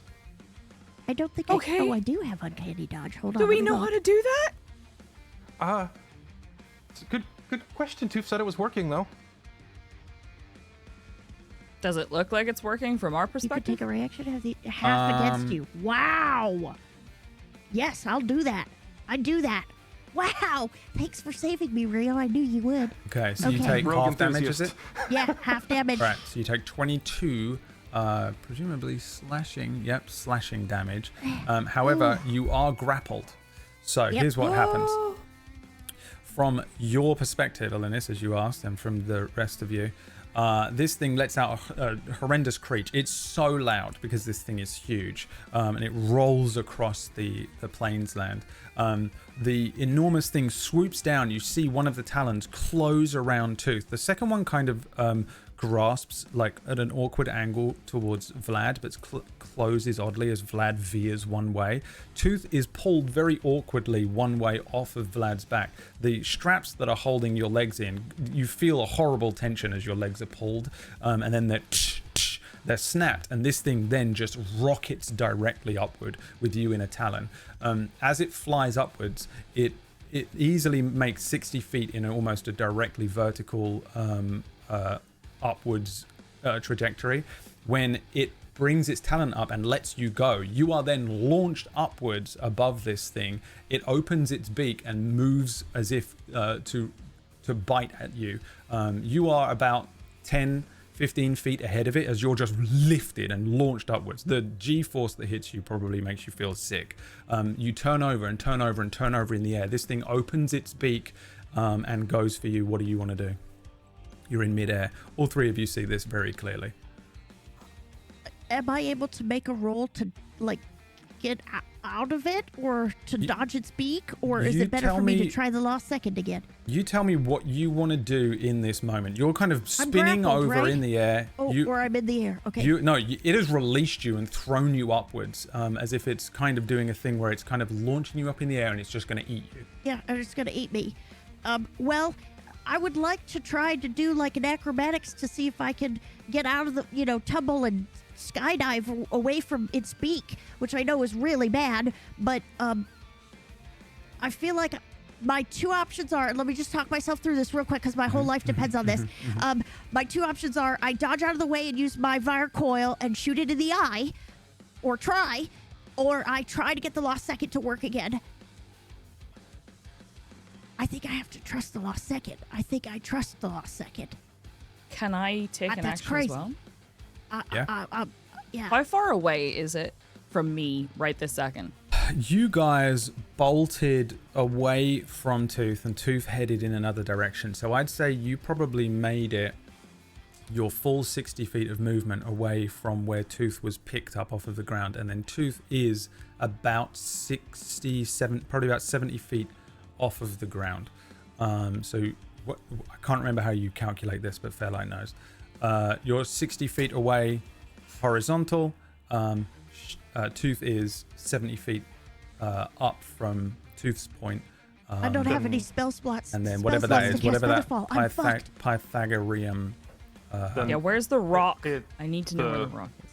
Three-dimensional in 5e is like verticality is calculated simultaneous. So in other words, Tooth is 70 feet away. You would Tooth ignore is 70 the- feet away. The rock is 60 feet away. Okay, can I say something while taking an action? Yes. Okay. I'm going to look at Rio and go, Rio, you play sport, go catch them. And then I'm going to cast Guiding Bolt at the rock. It's Okay. 120 feet range. You can do that. I just want to hear what Tooth does first. Sure, of course. I think I pull the lock because I still have it in my hand, so I'll pull it up close and I'd say, I'm your custodian, but now you're mine. I need you to get us out of this mess. And then I just hold it nice and close to my chest and close my eyes. Roll me a d20.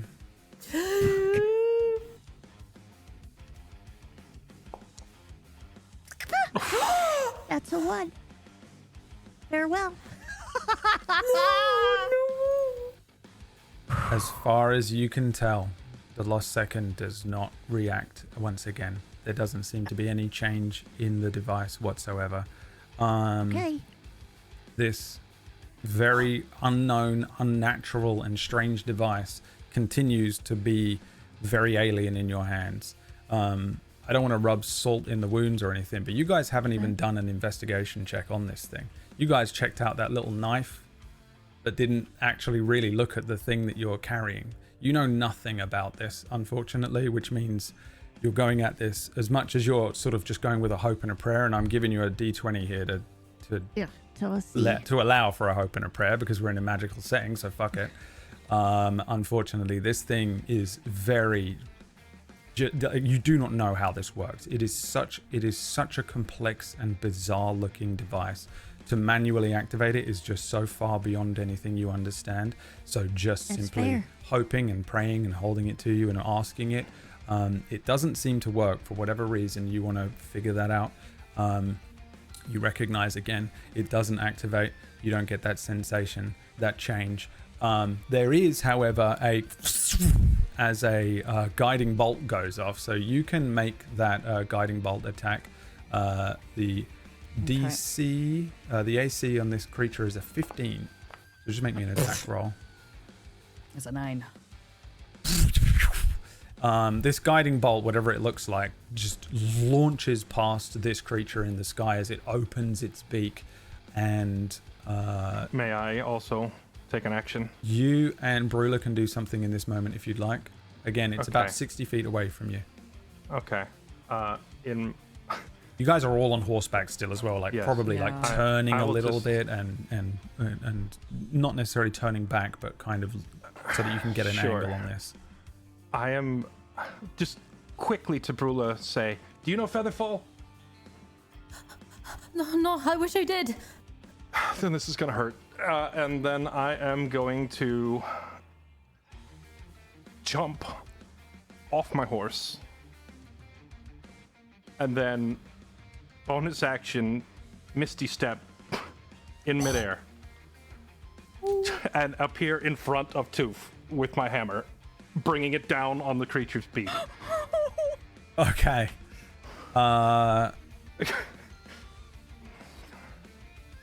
Misty Step. Under my breath, I'm just gonna be like, oh, his mom is gonna kill me. Does it get you that far? It It's goes 30 60 feet. feet. No, it's 60. Oh, 60. Are you sure? Wow. I thought am it was sure. 30. Can I see what he's doing and use my bardic inspiration? Yeah, I'll allow it. Oh, wait, Okay. no, you're You wanna right. launch It is him? 30. You're right, it Is is it 30 30? feet. Yeah, How much sorry. is your In that jump? case, yeah, I can also jump 30 feet, Do but it. it would require some flexibility from Brad because my jump would require also a bonus action. So I would have had to have done that like last turn. I can't do both bonus actions in one turn. But I don't have to get above the thing. I just have to get in reach of it. And you said this thing is titanic, right? So in that case, I jump and Misty Step, and I can't get in front of Tooth, but if I can just get close enough to hit this thing in the back from underneath, that'll work. You know what? I'll say you can do a jump. You know, it's not that you're doing the full 30 jump here, but it gives you a bit of a boost, and then you Misty Step, and you can get up to sort of the rear tail end of this thing, and then you appear in midair rather than it being in front. You're within range, striking range of this. I'm going to let you have it because it's cool as shit. And Brula sort of sends up a bardic inspiration here as well, just to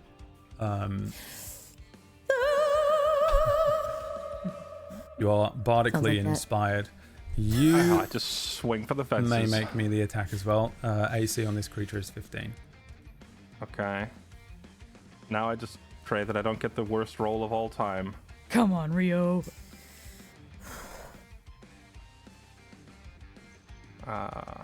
And pray that it is calculating this properly as a charisma weapon. It's not. I might just have to roll it manually. Oh yeah, It is. I need to remember to do that. I for still you. need to figure out how to get the Hexblade stuff working properly, but it is 1d20 plus 4 plus 3, so I'm rolling at a plus 7.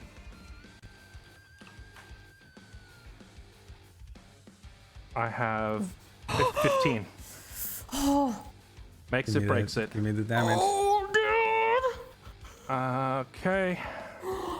Damage roll from the Warhammer is...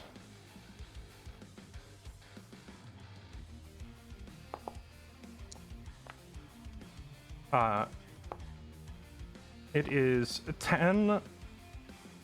Oh wait, no, the second one is rolled accurately. It's... No, that's a d20. I'm sorry. I okay, need to mechanically fix this thing. Yeah. It's 10, but also... You can't stop me from playing a paladin. Eldritch Smite. Okay. I took the Warlock Smite. Okay, yeah. So I will Eldritch Smite this thing. Okay, just give me all the damage. Just do it manual as if you had Okay. a sheet in front of you instead of it being Yeah, I'm on just this thing. gonna have to do it all manually.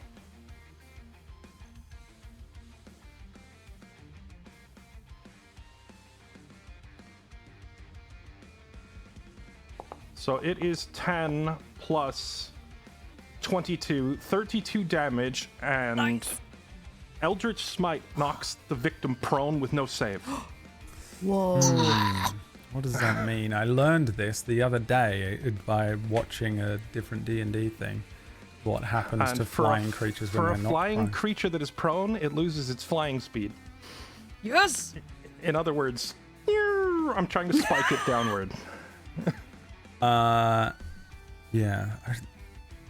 Okay. In that case, Tooth, you're about to get Yeah. bitten by this thing. It opens its beak up, and you make a decision in this moment. Attempt to avoid this, this beak and this bite, and this thing could potentially swallow you whole, or to rely on the lost second. You pull the lost second in, and it doesn't activate. You continue to fall towards this thing as it opens its mouth. As it does so, and you're right next to this thing's beak as it lets out another... It is so loud.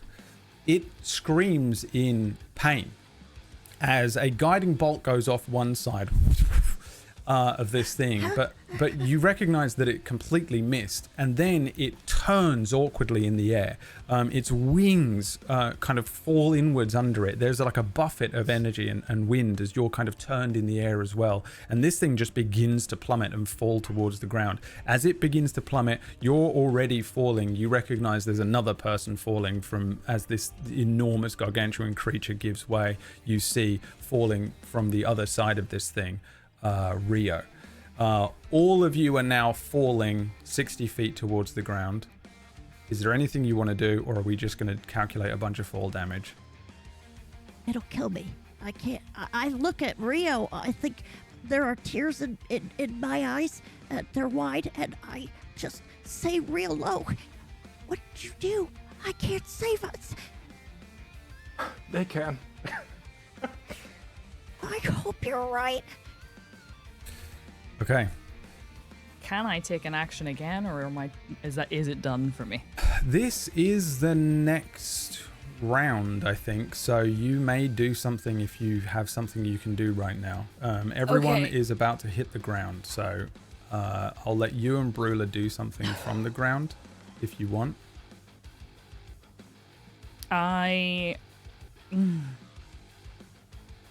think the only thing I can do... Yeah, I'm going to... How close... If I assume I've been riding towards them to try and get as close as I can, how close can I say I am now? You can be right underneath where they are if you want. Okay, I am going to cast Prayer of Healing on everyone in the group. Okay. What's the range on that? 30 feet. They're Up still to 5 creatures of my choice. 60 feet up. Here's what I will allow you to do. You can hold your action till they hit Yes, please. 30 feet. Yes, please. Once they're in range, basically, Okay. this activates. Just a fucking... Okay. Can I do something too? Yeah? Start of a new round? Yeah? Okay.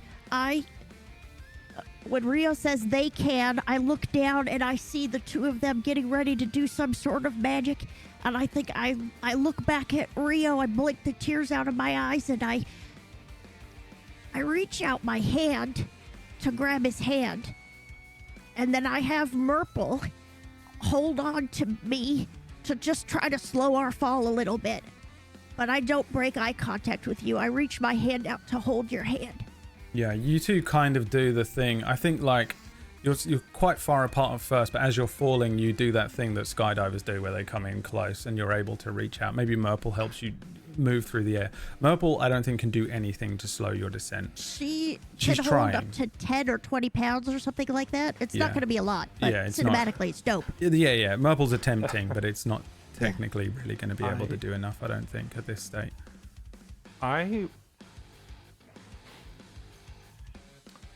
will reach out with one hand and take yours, but I think I think for you see in this moment, I am back to my old self again. I passed the fear roll. I am like registering what you're doing, but I'm bringing the other hand up because like we're gonna land all together, and I want to be ready to smack this bird again as we land. Okay. And I'm so in the zone that I'm like, yep, we're a team, and I'm like, eye on the ball. I'm playing a game. Okay. Lastly, Brula, do you want to do anything? Again, if you want, you can have had your horse, although he's probably a little freaked out as well, have made it to underneath the general area where they are. Yeah. Brula is just kind of standing there slack-jawed and looking at things. I just cast Bardic Inspiration. That's pretty much the only thing I can do at this juncture.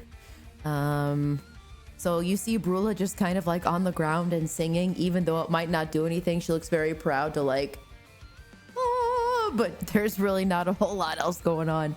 Okay, it is a and she new looks round, very- so you can No, launch it's out last another round, right? Bardic. Yeah. Okay. Bardic's all right. also Well, a then we'll- bonus action, so you could use any of your Yeah. cantrips at the same time. Even if it's just cutting words, just yell at the bird. It's only one spell per turn, I think, though. Not cantrips Ba- on the Bardic. spell slot. Yeah, Bardic Inspiration isn't a spell, and cantrips is a cantrip. I thought for some reason we couldn't do that. Pretty sure you can do a can I- cantrip and a spell, right? If my... I don't think so. I think they changed it, but that's fine. I don't care. That saves our lives right now. That's fine. Is my moving to Rio and extending my hand my movement? Can I still make... Can I see that he's readying his hammer and readying an attack as well? You can Like see I- that he's doing that. Yeah, you Yeah. kind of don't really have much movement because you're just falling. Right. But I just mean, like, you have if you I have an get action. to him. You can do something. Yeah, I'll just... If I see him readying his hammer and he's like, we're going to do Basically, this... at the end of this turn, you're going to hit the ground. So whatever everyone wants to do in that moment, at the end of this round, everyone can do something, and at the end, you hit the ground, unless Okay, I- so... Yeah, go ahead. I assumed that me jumping up and hitting the thing was my action. I don't get to act again before I hit the ground, It's a do new I? round. It's a new round, yeah. So that's Well, I know why he's I'm saying it's a new round. I just don't know if that counts for... Was I airborne on that round or this round? I don't know if you're I'm allowed to you're act previous. You again can do in something midair. else. Yeah, you can do another Oh. thing. I thought you were readying an action to hit. When That's you what I hit Oh the no, thought, ground. I too, just 'cause meant then I'll do the same thing. cinematically because I assumed I didn't get to act. I assumed it was my turn to go splat. and- Okay, no, sorry. I just interpreted that to mean you were essentially readying an action to hit this thing when you landed. I was going to absolutely allow you to do it. Oh hell Yeah. no! I've got so much other stuff I all could right, be all doing. right, all right. Okay, yeah, do that then. Do whatever you want. I'm just holding You're my heel. refreshed. Your foot, like basically your entire round previously was everything you just did, and then the three of you started falling, and we went back around to the top. Yeah. Okay. I'll wait for you because I reached my hand out to you, but if you're ready, I saw you readying in action, so I was going to do Yeah, the same thing. I'm following your lead here. Right. Yeah. I'm sorry. It's okay. I thought I was done. I thought we were just gonna smack into the You're ground. good. What do If you I'm want to actually do? getting You to got. do You can something get else- one more Yeah. turn. I need a second to think. Okay. Well, you're falling. No pressure. No pressure, but The ground's getting real close. Sun's getting real low, Jesse.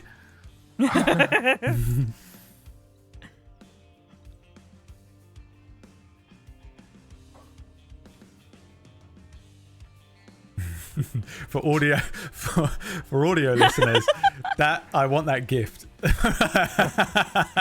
And then I want someone to add all of those like calculation things like over the meme on the different facial expressions that Jesse just went through while he's trying to figure it out. What do you want to do?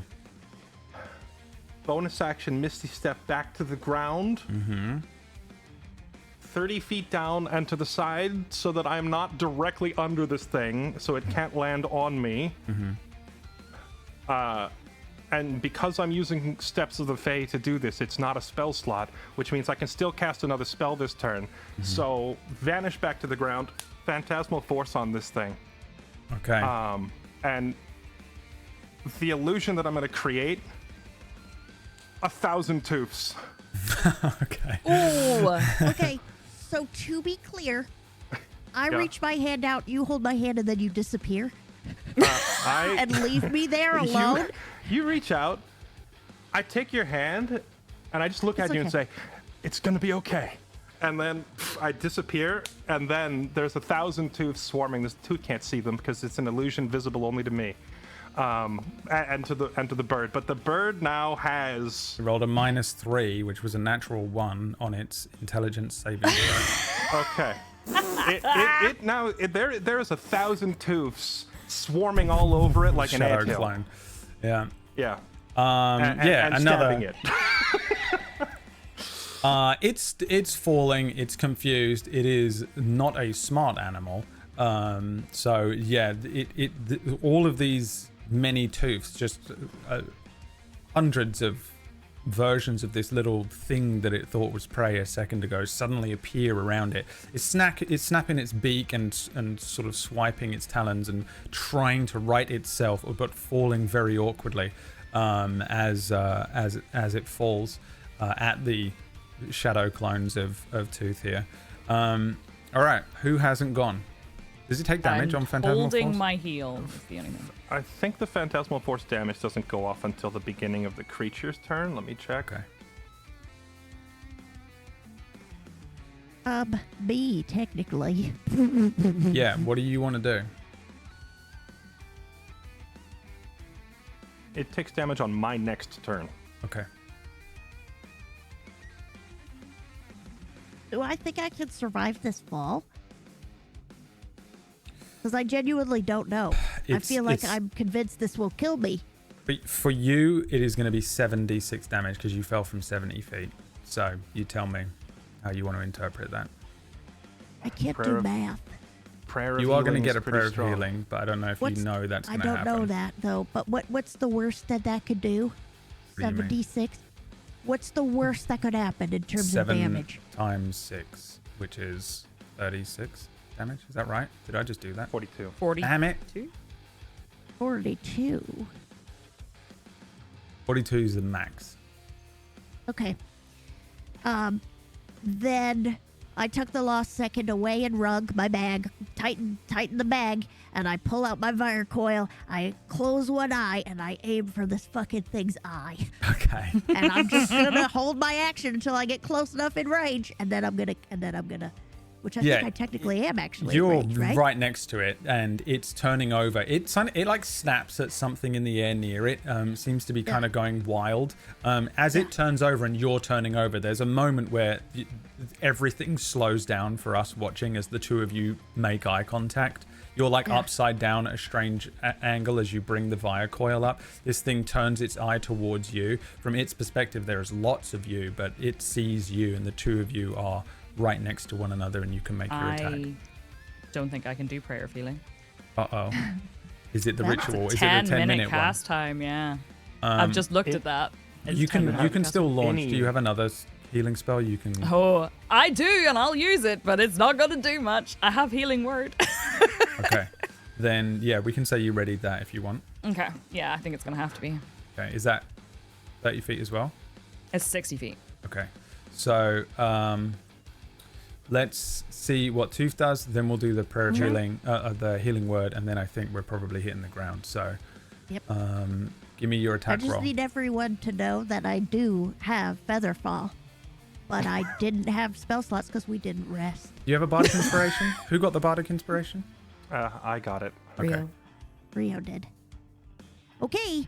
And I don't suppose that my attack goes off before Rio leaves the threat range, giving me advantage. So that's okay. I'm gonna attack this thing anyway. I'm going to say it doesn't, but only because you said you were kind of holding the action for when you I were was. I was waiting for his the side. perfect Yeah. strike. Yep. Okay. I would like to do this, but I have no target to do. I just hit fire coil, right? Yeah, it will still come up Okay. with the ability to Yep. attack. Okay. 27. Wow. All right. Give me the damage. Okay. Damage. 6. 6. That can't be right. Oh yeah, that's right. Yeah, you're used to having sneak attack on Yep. top of it. Yep. This does 6 piercing damage.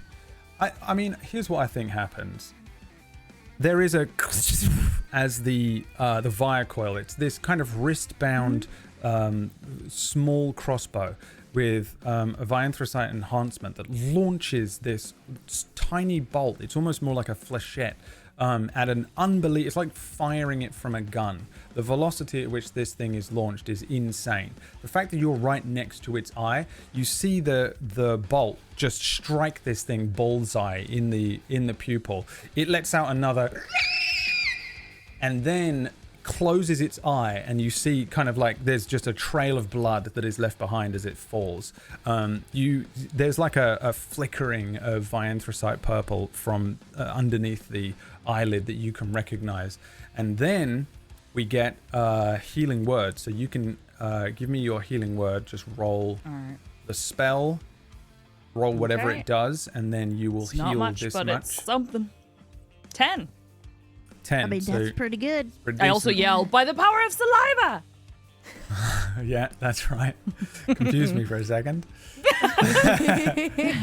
I am going to roll 66 for the rock as the rock here hits the ground with a tremendous force as there's a thunderous this absolutely gargantuan creature strikes the plainsland, and it takes an additional 17 damage. I've been rolling really low, which is not good in this.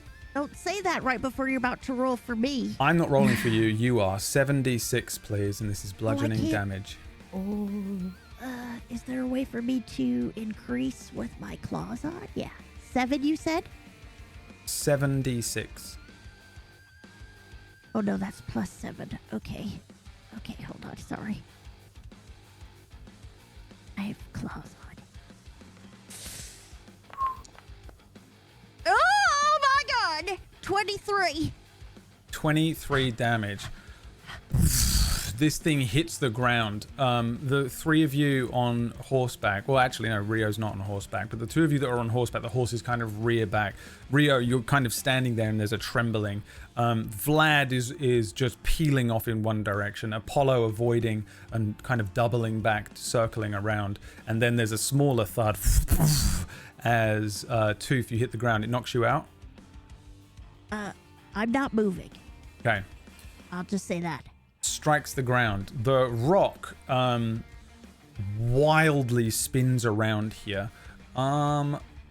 Phantasmal force. What does it do? Creates an illusion in the mind of the creature that's only visible to the creature. The creature will rationalize whatever it sees. Hold on, I'll post it in. Here you go. Let me just put it in the. There you go. There's the spell. Okay. Target treats the phantasm as if it was real, completely rationalizes any real. illogical outcomes.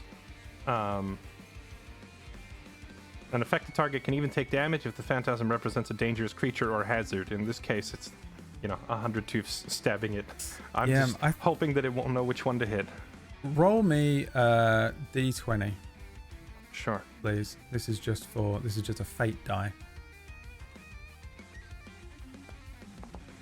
18 this time. The rock turns over on the ground and it rolls over, snapping and swiping talons at what seems like nothing to everyone but Rio.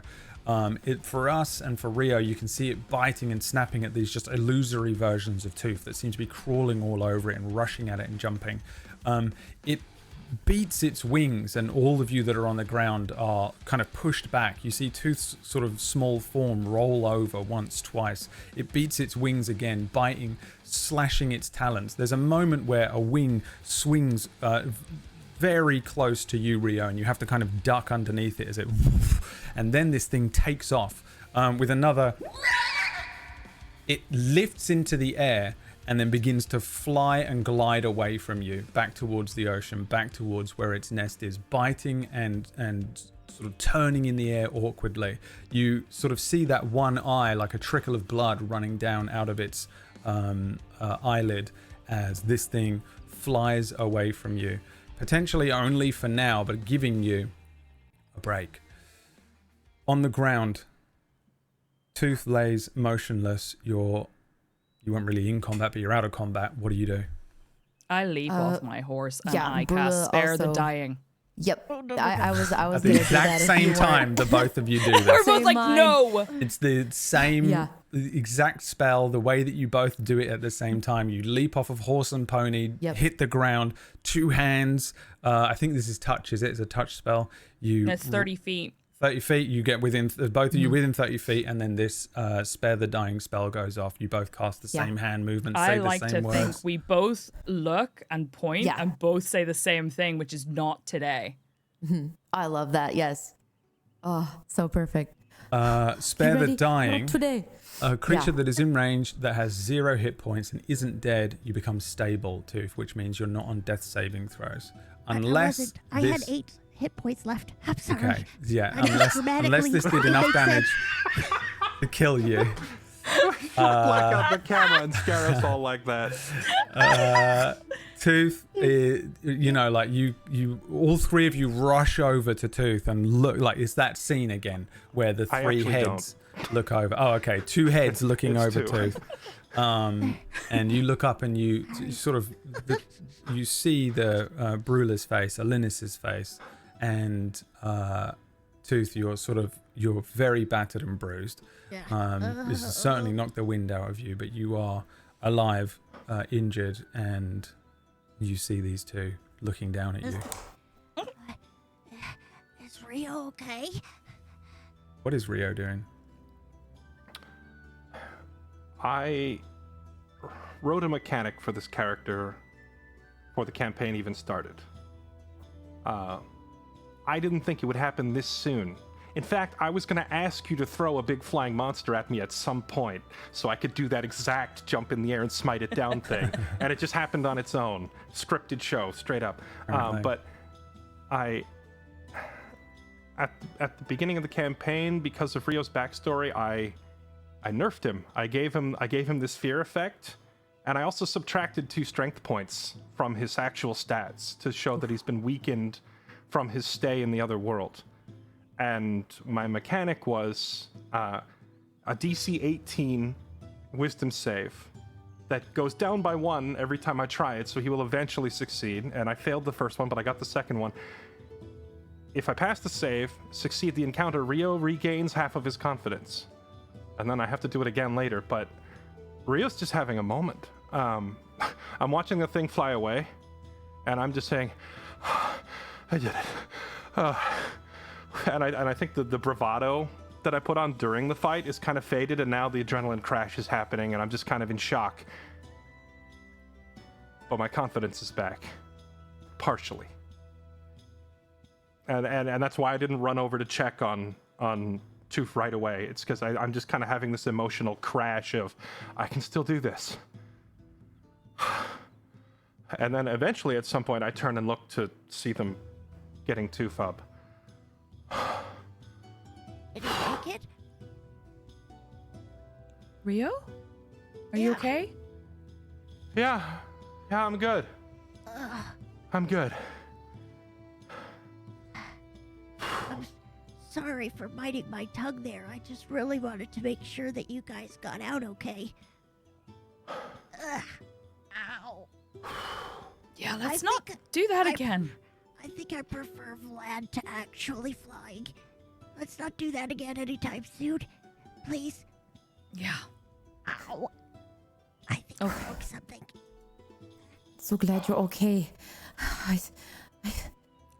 Is everyone okay? No one's hurt or anything, and everyone's still standing. He's gone. I'm going to now crouch down and do a prayer of healing Okay. for all of us. And you will see Alynis go down on one knee and place one hand flat on the ground and close her eyes. And she clutches an amulet around her neck and says, Rubatsal, protect my companions with your eternal shield. May their flesh be as strong as rock. May their hearts never crack. And may they remain above ground and not below. And I'll roll for healing. I can't move.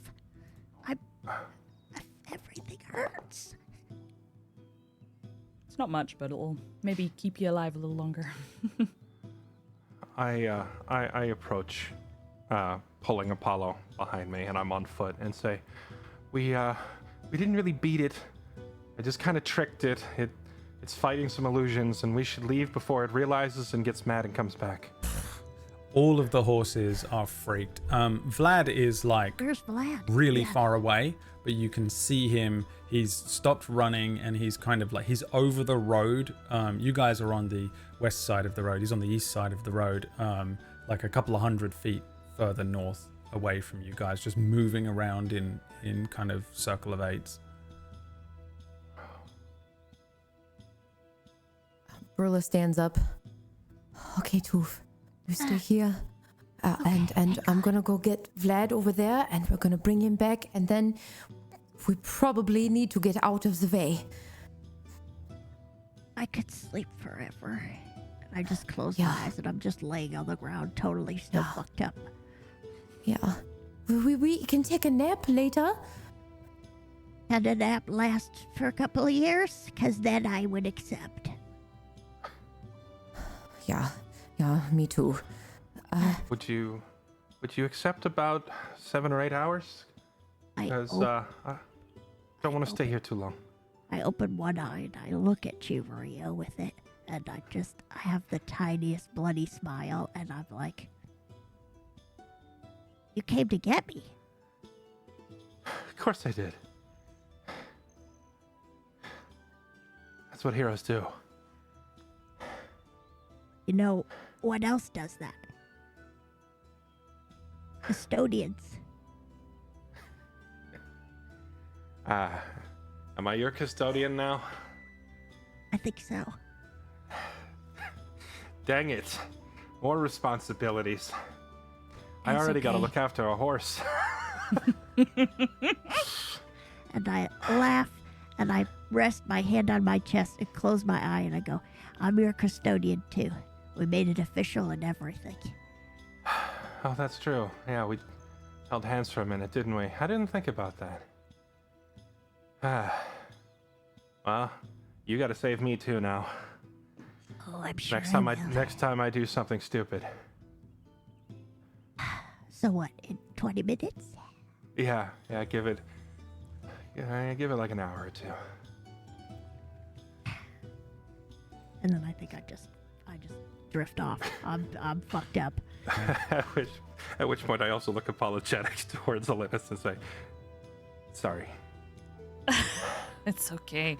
I like to think I'm holding the amulet still because the cast time is so long in Prayer of Healing that I'm just kind of smiling, but like still kind of muttering under my Concentrating. breath while I go, and I'm concentrating, but I'm like, this is so cute, while I'm still also concentrating. During this 10 I- minutes, I've Brula... seen her. Oh, go on. So go on. I've seen her do this spell before. I know it's going to take 10 minutes, so I'm going to help gather the horses and bring them back before those 10 minutes are done. Yeah, Brula, what do you do to calm down Vlad and bring him back? Well, I'm not sure she can. I can't use any more spells, so unless Finally I out of spell start. slots. Yeah, unless I do a ritual if we're there, which I don't think we're going to be there longer than 10 minutes. I think Brula just walks right up to him and, extends like a hand and starts talking, but not speaking to him, but just talking like, "Hey, Vlad, that was a lot, wasn't it?" And then kind of reaches out a hand just to have him sniff if he wants. Give me an animal handling check. Let's see. 12. He seems to respond well to you. He, while bolting and like freaked out from the rock, it doesn't seem like he was wild. It was more confusion on Vlad's part. You get the sense he's not completely like insane over here as you Okay, he's not like disoriented. Yeah. Okay. And then you're able. You get the sense that you can easily like lead him from this point. Okay. She kind of like grabs just a tuft of his mane and gently like guides him back to the group. Okay, there. Good job. Oh, thank you so much for taking care of Tooth. Oh, I'm glad you're both okay. Let's go this way. Oh, nope. This way. Yep. Over here. Okay. I've got this one. I think we've got everybody. Also, FYI, if you have higher level spell slots available, you can cast lower level spells with those higher level spell slots. Okay. I don't know if this is accurate. I just had a look at your sheet just to check. Okay, I do have a couple spell slots open, but you have the third level spell slots. You can cast a first level spell with one of those spell slots. Okay. And it would cast at third level. So some of them will allow you to do more. For example, the healing word, when you cast it at third level, it will do extra healing. Gotcha. So you're not entirely out. It's the other way around that doesn't work. So you can't do a third with a first. Can't do a third with a first. That makes sense. So I will refrain from speak with animals for now, just because Vlad is he's chill. I think you don't have to calm him down. He's just being a horse. Yep, you don't need to. I just thought I would clarify. Okay. I always feel bad teaching because I always feel condescending. No, because I legitimately don't know. I'm like, I think all my stuff is done, coach. 10 minutes go by and the prayer of healing goes off, so you're able to heal everyone. Do whatever that does. It was terrible. Oh, you did it? I did it. It was awful. Oh, everyone gets 6? A whole 6 hit points. All right. Yeah, but it is benefits of a short rest. Yes, it is also benefits of a short rest for everybody. So we can roll hit die, right? Yeah. Oh, is that what it does? Let me read what prayer of healing does. No. Hit rolling. Yeah. Oh, yeah. I'm sorry. I'm an idiot. You're right. Those entire you class can gain the spend benefits hit of a short rest and also regain 2d8 hit points. Yeah, no, this is great. So you could roll hit dice if you want. So I'm going to absolutely do that. I think too. Click the short rest button. I sure am. Totally forgot that you could use hit dice as well. It's also useful for the warlock. It gives me my spell slots back. Yeah, I was thinking that might be recharge nice my at least. spells. I knew the short rest. I just wasn't sure that you could use hit dice, but it actually does seem to give you everything. So yeah, this 10 minutes passes, this spell activates, you each feel a little refreshed, you gain a few of your abilities, some mana back, some healing magic settles into some of your wounds. The horses seem to be calmer. The rock is currently nowhere to be seen, but the spell wore off 9 minutes ago, the Phantasmal Force spell. But you don't see it in the sky because I assume everyone's being very hyper-vigilant about that right now. What do you want to do after that 10 minutes is up? It's about 6 a.m. You did about 5 hours worth of riding before the rock attacked. Ooh, I mean, I'd say Rula would probably be pretty tired. Yeah. Like really, I would assume everybody would be really tired, but Brule is feeling especially like really fatigued. Yeah, I think so. we should You see her probably- sitting there, and she's just kind of like Woozy. I think we stick to the plan of head over to the tree line and try to set up camp, which is exactly what we were doing before this bird thing came after us. Yeah. So all the more reason we need to get out of sight. Yeah, we have to get cover. Okay.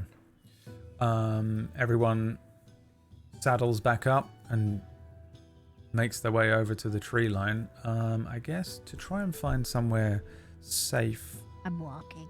You're walking. Okay, everyone leads their horses over to the tree line. It's a bit of a walk. You're not right on the tree line here, by the way. You were still quite out in the open.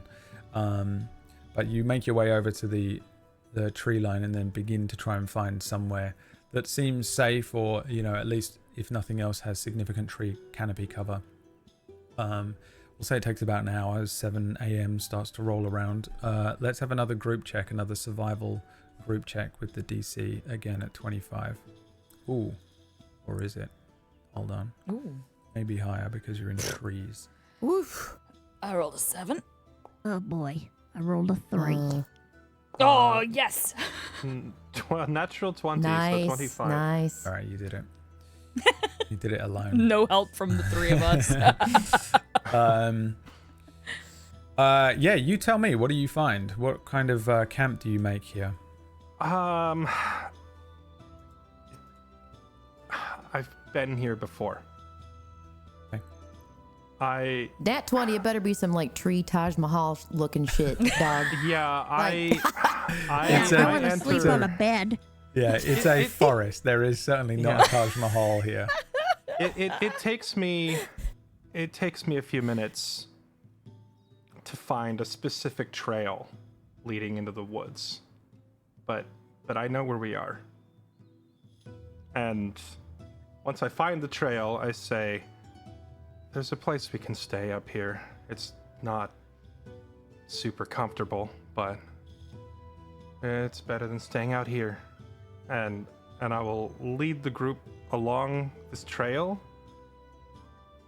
probably about 20-30 minutes into the tree line. And there's an old, rundown, best way to describe it would be like a bunker almost, like someone's been hiding out here. And A hunting blind I habit or something. I lead the party to the place where my group got ambushed by that wizard that started my whole stay in the other world, because I know exactly where it is, and it was right along this road. Yeah, you. I don't tell them where we're going, though. Okay. I just say, "Here it is. No one lives here anymore." Yeah, the place looks picked clean. There is nary a thing inside. It is just a shell of what was once some sort of small structure that, from the perspective of the three of you that are not Rio, somebody lived in, you know, and not particularly comfortably by the looks of it, but it was some sort of home and dwelling. Rio leads you inside. You can find, you know, a corner of this place set up. I don't know what you guys have in terms of travel stuff. Do you have like sleeping bags, little rags? I have a Yeah. blanket. Okay. I have 2 tents as well, which will fit 2 people Oh, okay. of small or medium size, but I don't know. Oh. I don't think they actually come with anything inside. They're literally just a tent. Our starting dungeon pack or explorer pack on every character, I believe, includes A bedroll. a tent. Yeah, a tent or a bedroll at least, if not a tent. You So I should took have a priest's bedroll, pack, but not you might an yeah, that's adventurer's the thing. pack. Well, regardless, like all of the packs have different things, but all of them have at least a bedroll or a tent per person. So Mine only has a blanket. a It has a blanket, a lamp. I'm not even certain that I have a blanket or like a like a roll. Maybe it's different in 2024. Maybe I'm wrong. I'm quoting 2014 rules. Either way, Brula will good sleep thing you on the have ground. tents. Like it's fine. Like you see Brula like pat herself down and Oops. open like the backpack for like a blanket. Like Ignore that. oh hello Boom Boom. No blanket in here. I hand my blanket to Forgot Brula. about boom boom. I did too. Like there you are. Oh thank you. Are you sure? I'm fine just sleeping on the ground. I'm fine, and I ask for my cloak back. Can I use that? Oh, yeah, of course. Yeah, I forgot I had it on. It was so comfortable. Here you go. And you just see her replace the cloak with the blanket and then just tie her, like, wrap up in the blanket instead. I'm just like fumbling with my cloak to put it around me, but I'm like, yeah, it'll be fine. Mm. And you described this as like a little bungalow, did you say?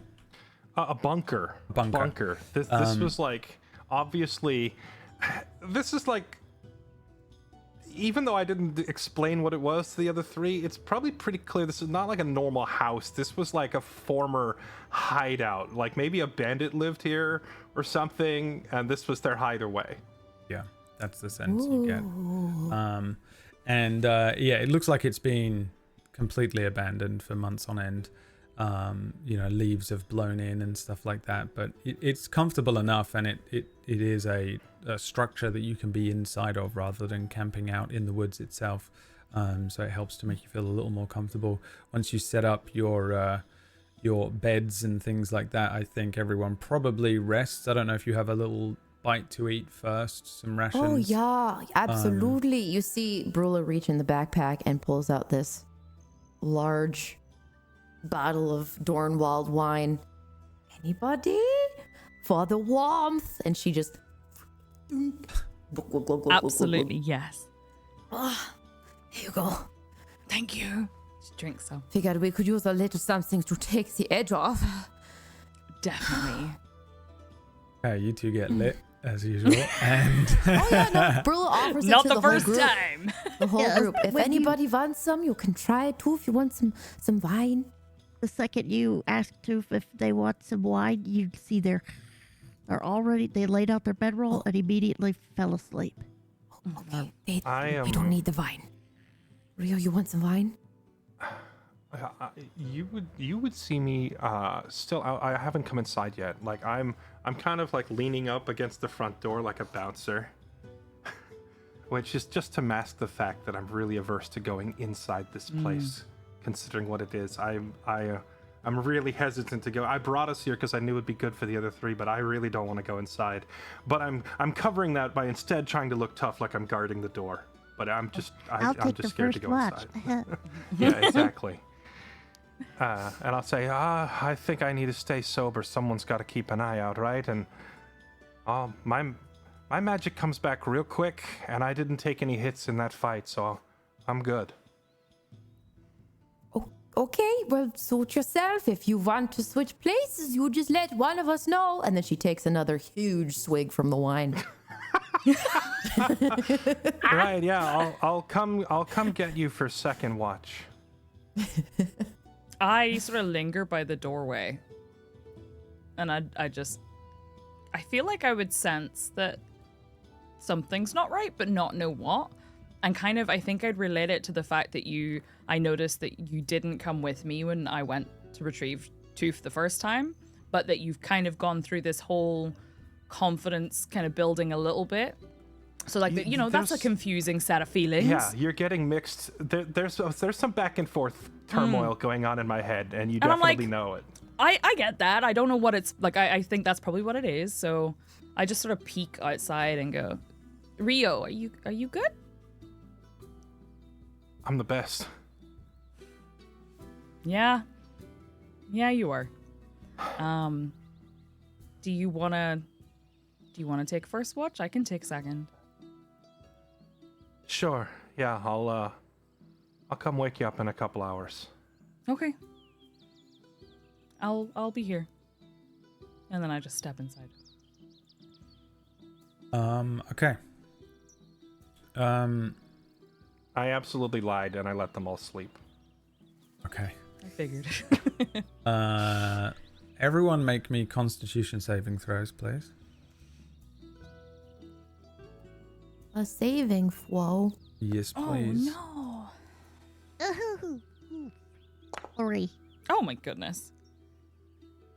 10. A 4. 16. 10, 16, 4, 3. Did you say? 2? Yep. Sure did. Okay. You did an ability check too. If I don't know if that maybe makes a difference. Do you get more for a Oh, saving sorry. throw? Probably not. I don't think so, but I'll do that. Sorry. Good catch. Um. We'll just see if the things are the same. Yeah, it's the same. And I rolled the Wow. same. Wow. Went to me. Wow. Beautiful. What are the odds? Yeah, Rio, you'll need like normal sleep at some point, or do you sleep? Mechanically, I'm an elf, Yeah, so I okay. do the trance. So you'll thing, need to but- do some trancing at some point. But you are able to stave off any sort of long-term exhaustion right now. You've kind of been awake for 24 hours, you know. Can I get that on a t-shirt? I'm Also, thinking- mechanically, I'm an elf. Yeah. I love that so much. Well, Rio, it hasn't I'll really write come it up, but down. Rio's a half-blood. I don't think it's really come up much. He's half-elf, but that Can half-elf we doesn't tell? exist. Do your ears? My ears look more human, so you might just think I'm human this might. whole time. But I've also had dark vision, so at some point, maybe at some point you feel like, why can this human see in the dark? But there's no half elf in the 2024 edition anymore. So like as far as the rules and numbers are concerned, I'm just an elf. You get the elf abilities, but yeah, you are a half elf.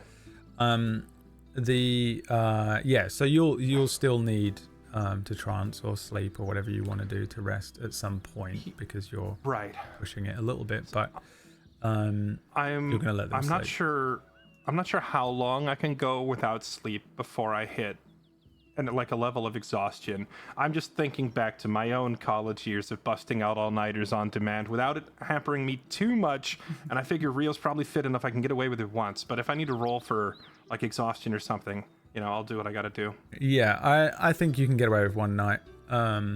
If we'll get to the next night and we'll see. Maybe we'll do another con, but I think probably you'll take exhaustion if you don't sleep tomorrow night, at some or within the next 24-hour cycle.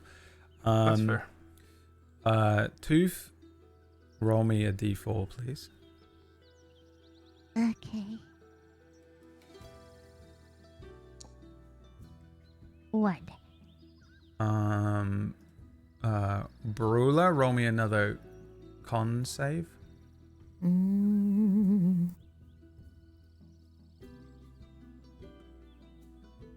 God, my rolls are just so big. 9. Okay, so this is a bizarre little hut, and Rio, while you're sort of taking your watch, maybe you do a few circles of the bunker, running a hand across the wall. You see some chip marks in the walls, and there are some sort of scorch marks that you recognize from outside of the bunker. You hear a lot of shuffling from inside. Brula, you do not gain the effects of a long rest. I will give you a little whisper here for something that I think only you would be aware of.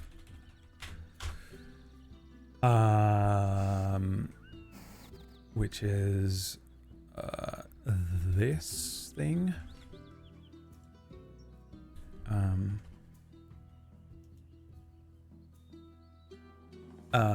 So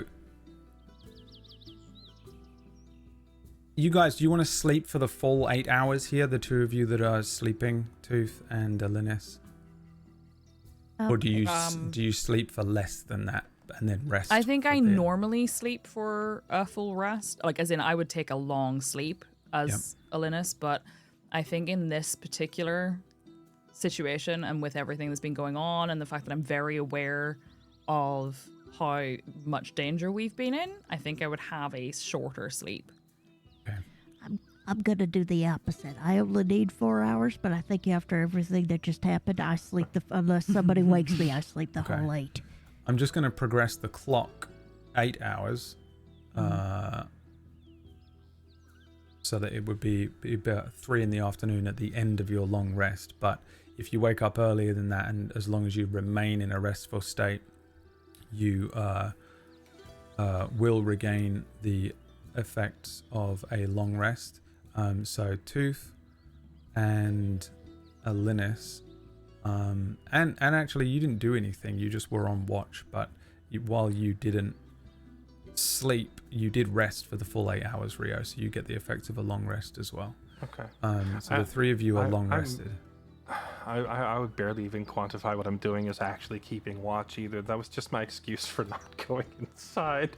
I think what I'm really doing, I'm kind of pacing around this place, like looking at footprints and just kind of reliving my group getting just run over here, like how badly we got mauled. And I'm running it over in my head, playing it differently. I'm like, I could have ducked. I could have hit this one. I'm just kind of like, I'm out here just kicking myself. Brula walks out to where you are, and you see she's still got the bottle of wine.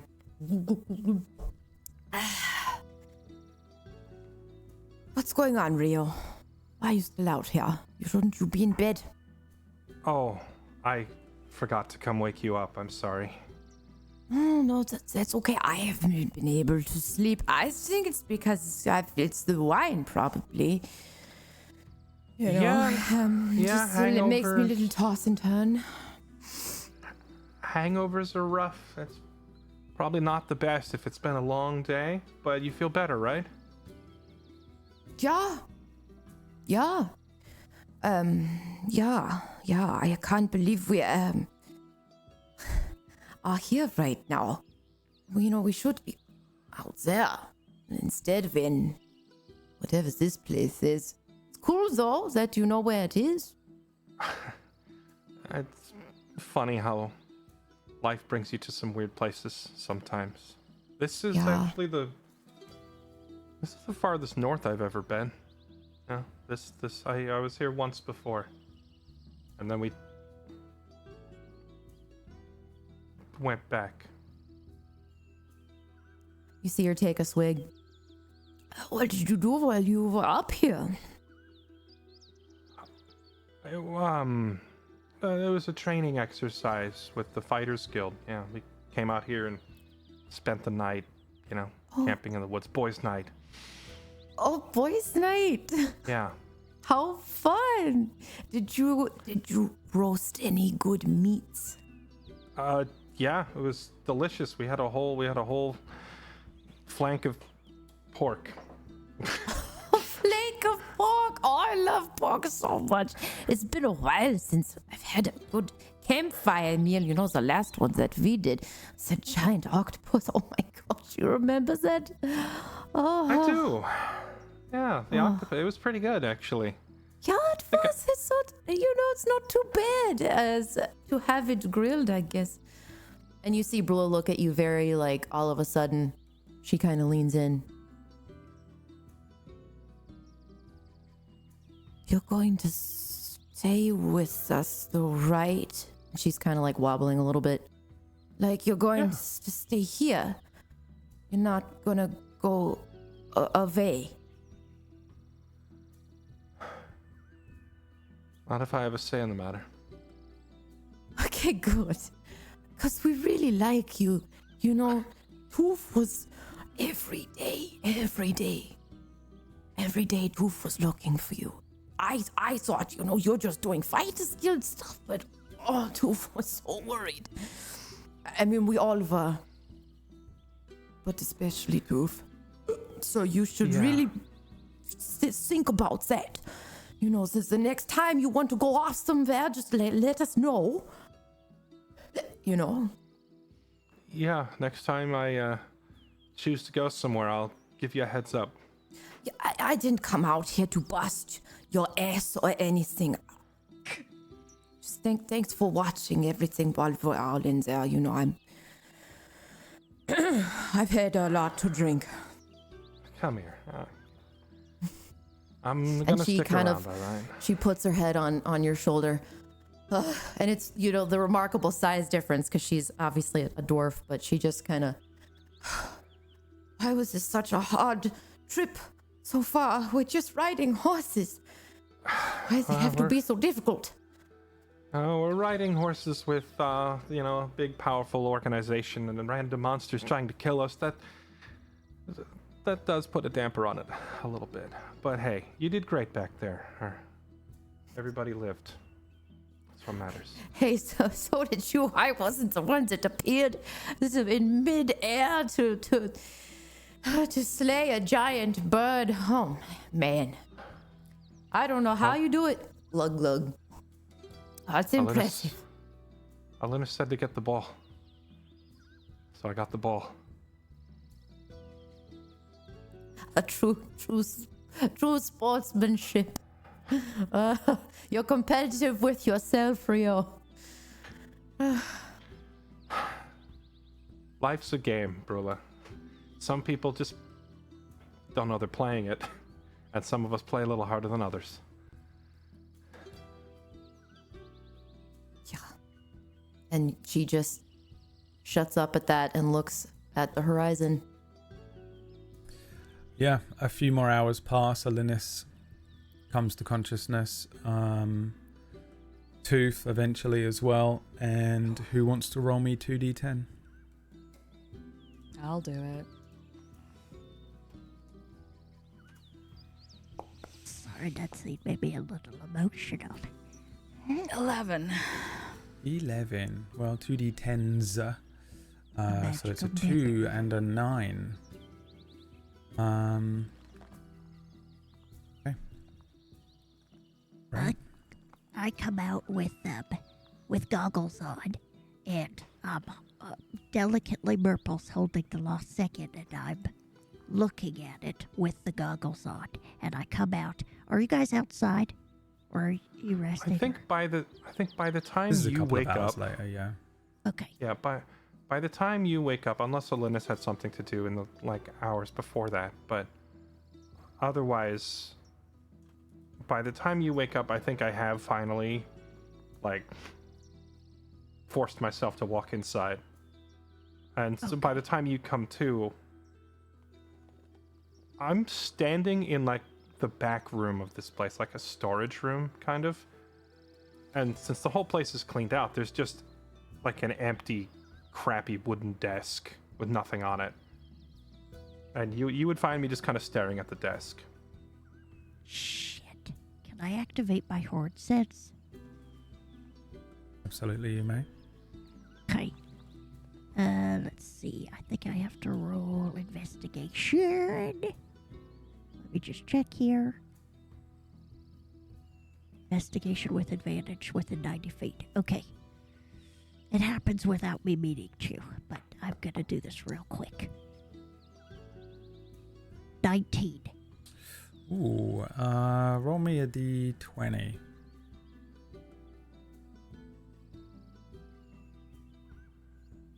5. 5. There's not much in here other than what comes back as potentially your own personal hoards or whatever valuables people recognize as something similar. Okay. This is how far does this go? This doesn't go. 90 feet. Okay, yeah. So nothing in the immediate surrounding area, but you do get this bizarre echo that there was once a hoard here. That this place once stored significant wealth, or or perhaps it was just that the things or the items in here had significant meaning to the person who stayed here. So that you don't really get the sense that there's anything. Oh wait, what's that? And you kind of start sniffing around and start moving some stuff. You find a loose kind of rock, and you turn it over, and underneath you find a broken wand. Oh. And Murple picks up the wand a little bit. Do I recognize it at all? Give me an investigation check.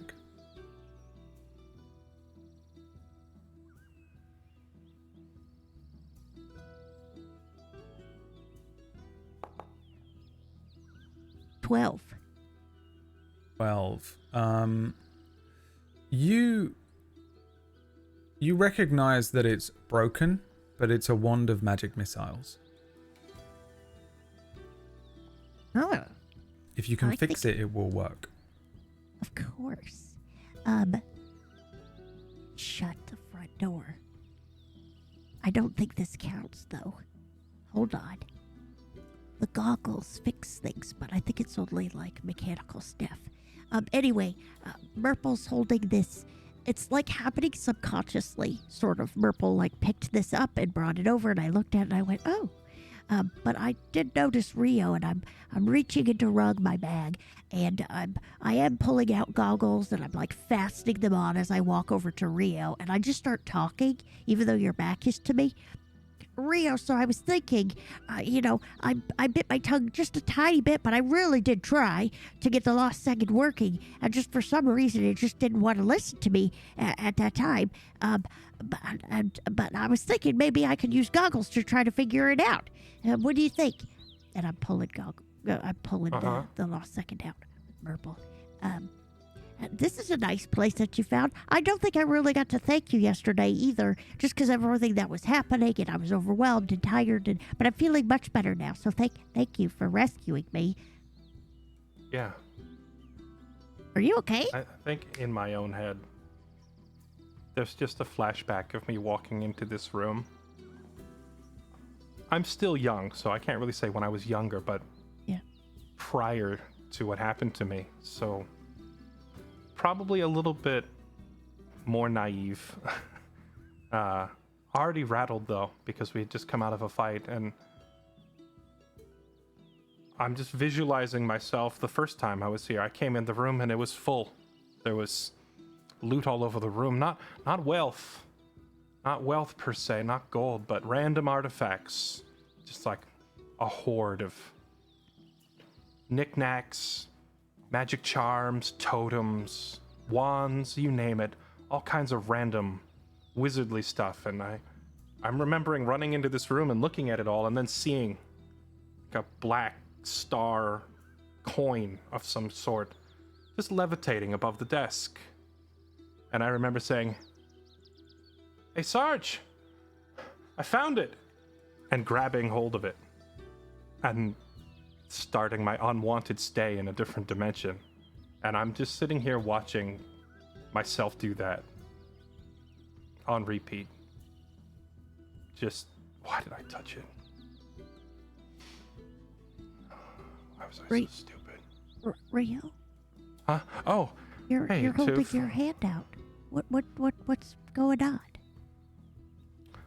Just remembering the last time we were up here, boys' night. It was fun.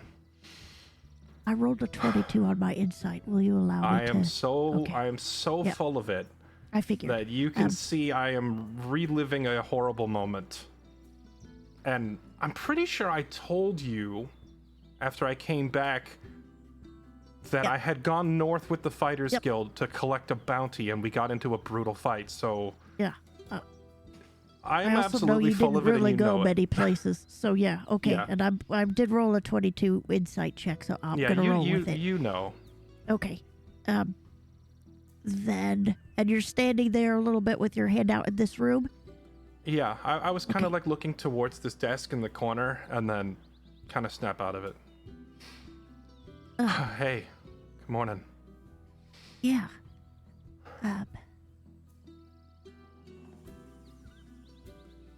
We could stay Where as did you long as find you that? like. I'm looking at the wand. Don't touch anything in this room. I doubt. It's Merple has it. Its name is Mary Doc, and we can fix it. Wait, And if it we has fix a it, word written along it in two parts because it's kind of snapped. Oh, what does it say? It says Gado Worst in Elvish. Ooh, GEDO on I- the first part, and then where it's snapped and kind of bent and broken on the second part, it says WURST, Gado Worst. I speak Elvish. Do I understand what this means? Yeah, that's why I gave it to you straight away. Oh, I just but remember. I remembered that you Is it a speak Elvish. name? Well, it just says Gado Worst on there, so whatever you want to interpret that to mean. Oh, really? I made So I'm making up what Ghetto Worst means in Elvish right I now? made an assumption that you would assume its Yeah. name was Ghetto Worst, but you can determine Yeah, whatever you I'm want. fine Don't with let me that. influence you. No, that's fine. Okay, so its name is Ghetto Worst, and if we No. fix it, then it'll work No, again. no. Yes. That was its owner's name. Oh. He was the guy we came here to arrest. Uh-oh. And you see my ears move down, kind of like a cat or a dog when they're, like, not happy. And, What kind of wand is that? magic missile. Okay. Okay, that's probably okay to touch. I can set it down, Rio. I'm sure it's fine. Looks like everything that was here is gone anyway, so probably no more traps or enchantments. I step toward you and I'm looking at you with intensity, and I say, even if the wand isn't trapped, we don't have to hold anything from this house, this place anymore. We can set it down. That's just a wand. Don't think it matters too much. I was just worried about you touching anything in this room.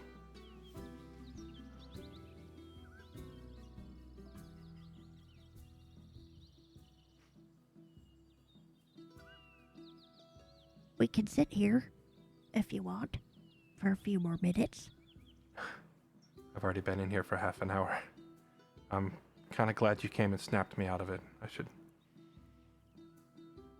probably just get a move on. If you want.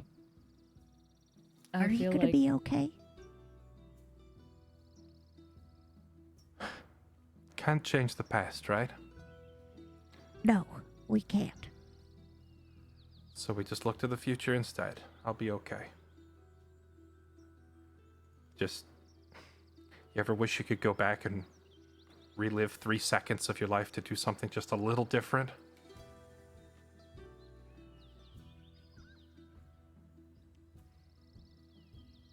Yeah. Yeah, I do. I just wish I could go back and tell my dumb self to keep my hands to myself.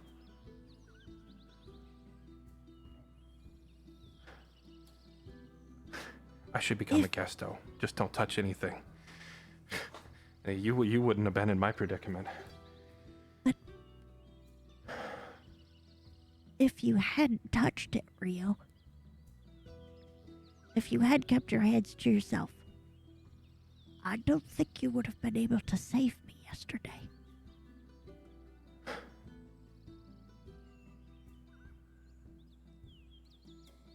Yeah. I can do stuff now that I couldn't do before. You're right. I'm not saying it's good or bad, but what happened happened, and maybe there is some good in it, even if it was bad.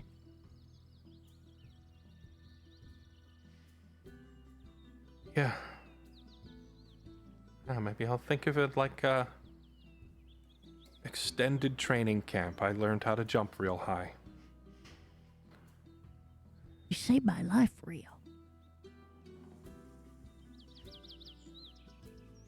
I had to. I hope I can pay you back one day. I hope you never have to. So I must. I can't die with that on my conscience. Well, we're gonna have to turn it into a competition. Like I don't intend to put myself in the position to give you the chance. You don't intend to, but that doesn't mean it's not going to happen. And now I'm a little bit more casual, and playfulness has returned to my demeanor. And Merple comes up, and even though she still has the broken wand in her hand, she uses like a pinky claw maybe to bring the goggles down onto my face. And now I'm pulling out the last second and walking out to the rest of them. And I'm still yapping at Rio as I go. And yeah, it was weird because I didn't want to bite my tongue at you, but I was really just kind of hoping. And I asked the last second, but the last second just didn't have anything to say back. It's really weird. Oh, good morning, you two. Good morning. I look at Brula and I look directly into her eyes. I kind of crouch down a little bit and just say, "Did you get any rest?" I can't hear her. Oh. I think technically it's evening, She's right? she's so hungover she forgot how to so talk. hungover. I got happens so sometimes. much rest. I just sat down. Okay. Just had a good helping of sit down. Okay. She still got As the long as wine. you've got some rest and some wine. Mm-hmm. And it's you hear a little bit of it sloshing. You want to kill it? I think I'll pass this time. Okay. I take it. And you surprise Brula, just like the rest of it. And I just knock back the rest of it. Let's hit the road. I slap Rio on the shoulder. Go, attaboy! Yeah. We shouldn't waste the daylight. I think two words kind of are turning over in my head that I wouldn't have been able to do what I just did yesterday, and I think I finally come to grips with everything that happened here. And say, wouldn't have done it that way if I could, but this is where we're at now. It's for the best. And then, like, out loud to the rest of the party, I just say, well, if everyone's up, I'll go untie the horses. Let's get a move on. Sounds good. It's not the first time I woke up at 3-ish in the afternoon. Am I right, Brew? Do we have time for breakfast and lunch? And we have tea time. We have to make up for all of that. And I'm wearing goggles, so my eyes are super huge. And I'm just like, do we have time? Do we have time for what Toof said? Yeah, exactly. I knew you'd have my back, Brula. The safer thing to do would be to eat on the road. Just get moving quick I as have possible. to do this anyway. I have to see what's up with the lost second. Yeah, well, yeah. You know, we've already been here for several hours and no one found us, so what's another hour? I guess you fix that. I'll get the horses ready. Maybe, Brula, you want to cook breakfast? Yeah, we can make a little breakfast. Oh, I know exactly what. And she starts, just pulling things out of the bag. Like, oh, what do we have in here? Probably have some meat or something. I will look. I'll make us something. Oh, I'm very excited about that. And then, can I use the goggles?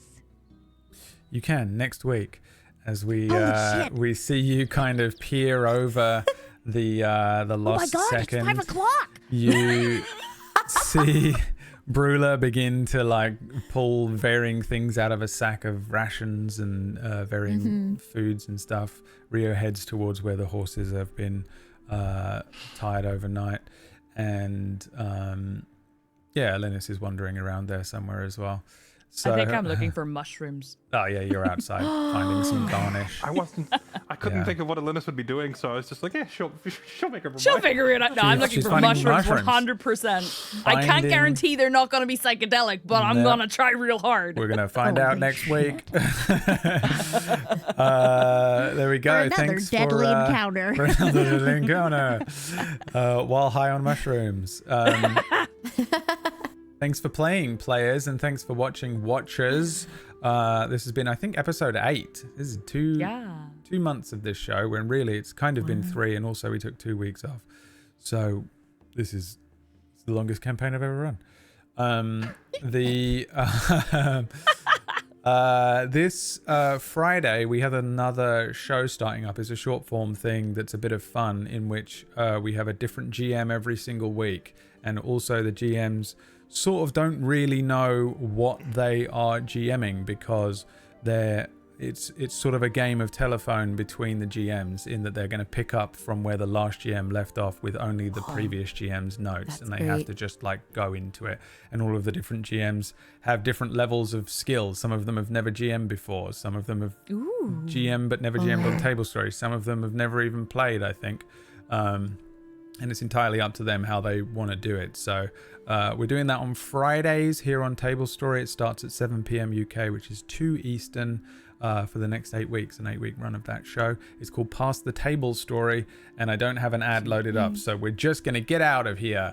Thanks so much, everybody, for watching. We'll see you for tomorrow's episode of Dumb, and then on Friday for Past the Tablestory, Legends of Oscar on Mondays, and then we'll see you next week for another episode of the lost second. Thanks. Bye. Everyone say bye. Everyone say bye. Bye. Everyone say bye. Bye.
But gotta listen to my shit. But when you're looking like